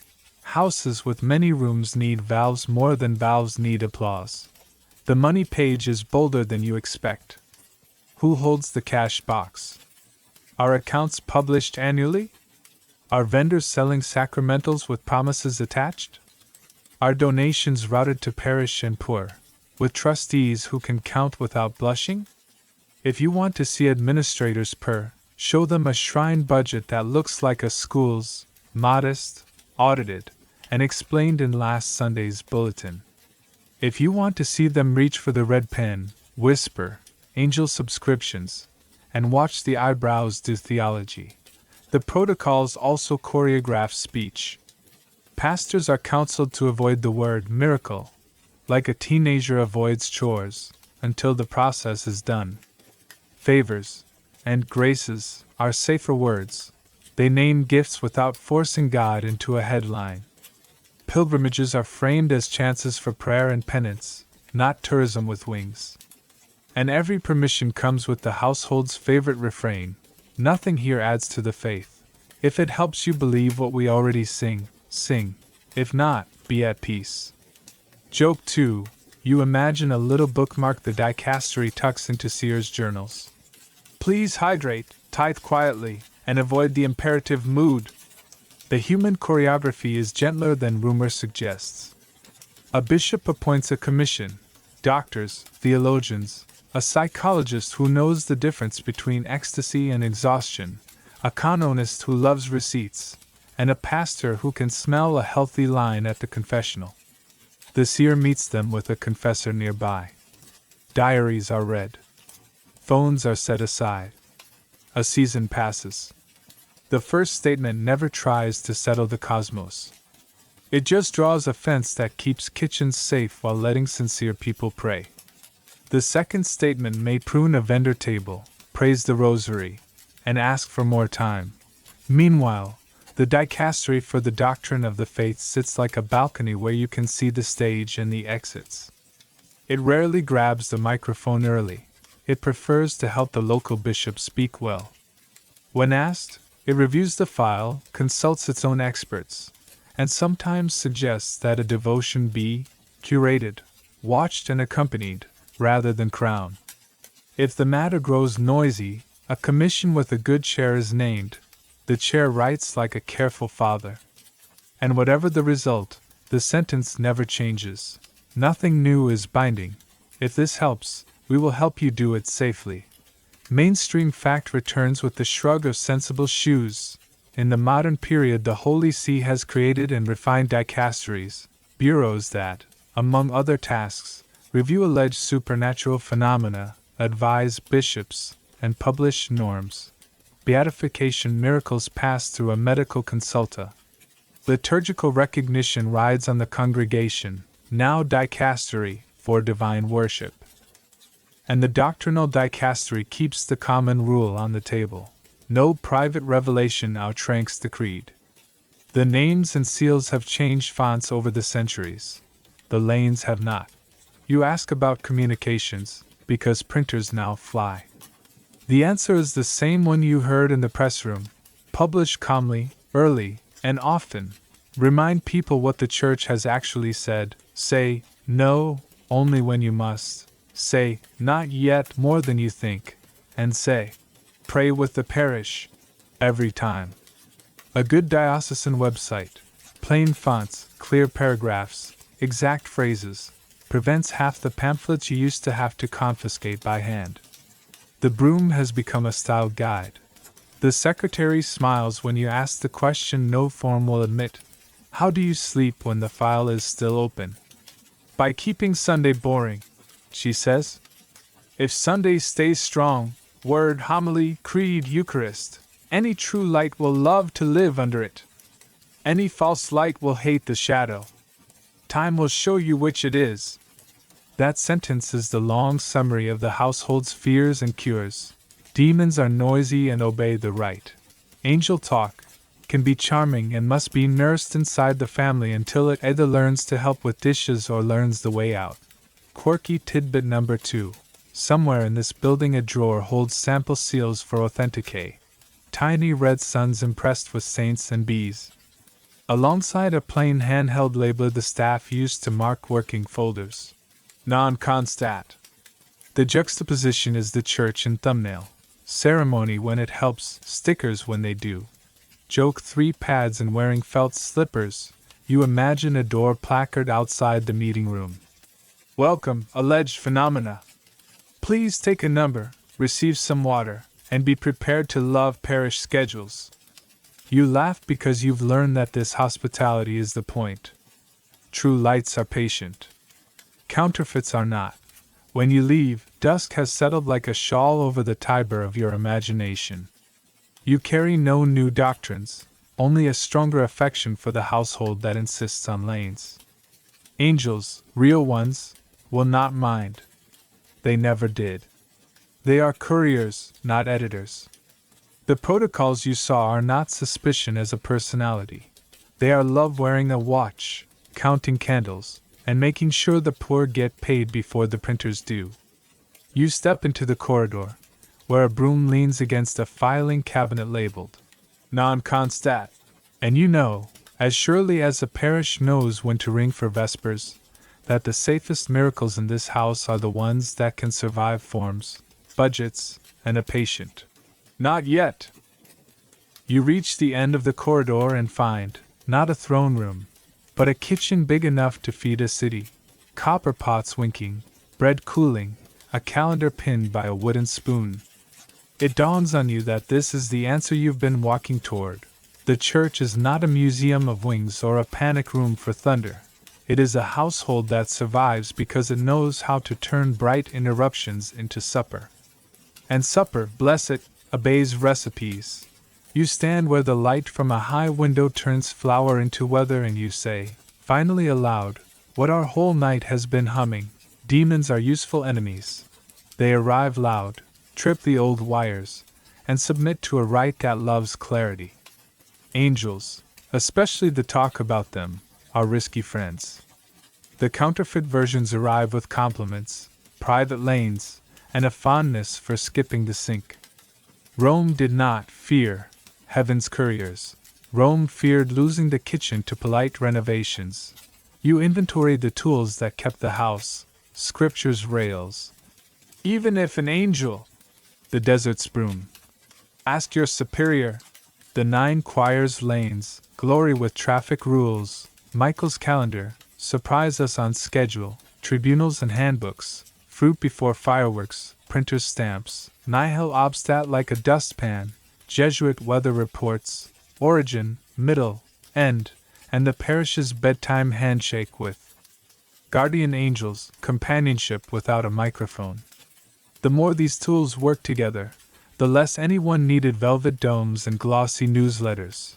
Mainstream fact, set gently beside the mixing bowl, modern catechisms state without embroidery that public revelation ended with the apostles. So-called private revelations may help you live the gospel more fully in a certain era but can never surpass or correct it, and no Catholic is obliged to believe even approved apparitions. That single sentence is a firebreak you could paint on a barn. Couriers may console. They do not edit the creed. You look out the window and picture the alternatives we dodged. On one road, 100 hills each with a banner and a calendar of its own, all claiming angelic priority, all fundraising for candles that never melt. On the other road, a quiet October with children practicing a prayer that fits in a pocket, a September roast that remembers Michael, a parish exorcist who prefers boredom to spectacle, and a notary who writes, non constat, like a lullaby. Administrators slept on the second road. Saints did, too. Historians still argue whether this long policy of caution helped create a modern Catholic instinct that is suspicious of ecstasy, or whether it simply translated older, wiser instincts into paperwork in an age of print and megaphones. They quarrel over whether centralization protected the poor from charismatic entrepreneurs or trimmed a few wild branches that might have borne fruit. The honest answer shrugs kindly, sometimes both. A house with many rooms needs rails. Rails occasionally scrape paint. The point is that the children get fed, you turn, and the stove does its old sermon. The exorcist's calm line returns, give me a straightforward demon over a counterfeit angel any night. And now you hear the reason, the right points at the font and the altar, which are universal. Counterfeit angels try to build a side door. The church kept asking the same questions in 100 accents. Does this light deepen charity? Does it love the sacraments? Can it stand a calendar? Will it sweep? Quirky tidbit for your pocket. Organ builders named a soft, shimmering stop the vox angelica, angel voice, by tuning 2 ranks a whisper apart so the sound gently wavers. It doesn't shout, it sweetens the chord you already had. That is the church's preferred acoustics for heavenly help. No solos that hijack the hymn, just a tremor of tenderness under notes everyone can sing. The room collects our running jokes and gives them work. The broom leans by the door, not as sarcasm anymore, but as sacramental common sense. The printer's imprimatur stamp sits near the recipe cards. The tribunals, non constat, is written on a flour sack as a reminder that patience rises better than panic. The guardian angel prayer is taped to the icebox, where bedtime and breakfast both can see it. Even Michael's scale curing hangs from a nail, not as superstition, but as a nudge to weigh mercy like flour, level, generous, and shared. You hear a pastor in the next room rehearse the household's rule to a young penitent who whispers about a glow. Tell your confessor. Keep your chores. If it's heaven, it won't mind waiting till Sunday to speak. The line is almost boring. It is also freedom. It means your soul is not a stage. It's a room already furnished for grace. It means you can love angels without renting billboards for them. It means that if you never see a feather, goose or otherwise, you will still have everything you need: creed, sacraments, calendar, charity, and a quiet habit of asking for help. On the table lies a small stack of holy cards with ordinary faces: Hildegard holding a quill, Catherine holding a letter, Teresa holding a broom. They are the proof Rome trusted most, not lights in fields but lives in kitchens. When visions survived the house rules, they turned into service. When they didn't, the house rules saved the house. Joke 1 returns with its apron on. If a messenger refuses to sit through the homily, it might be luminous, but it isn't loyal. Joke 2 wipes the counter.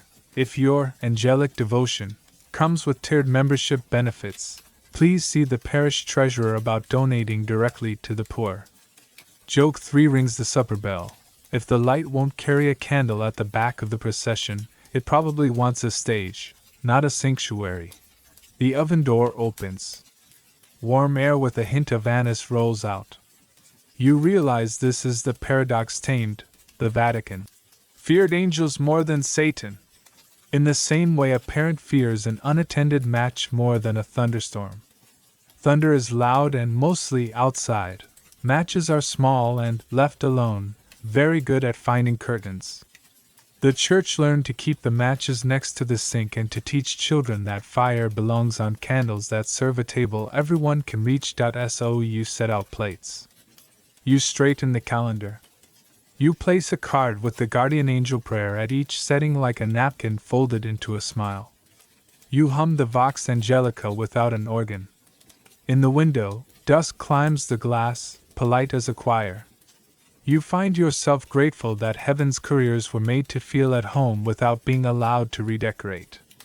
And you, who have walked through files and fairs and cliffs and courts, feel drowsy with the relief that ordinary sanctity is enough, that the house stays warm when the rules are kind and the candles are many.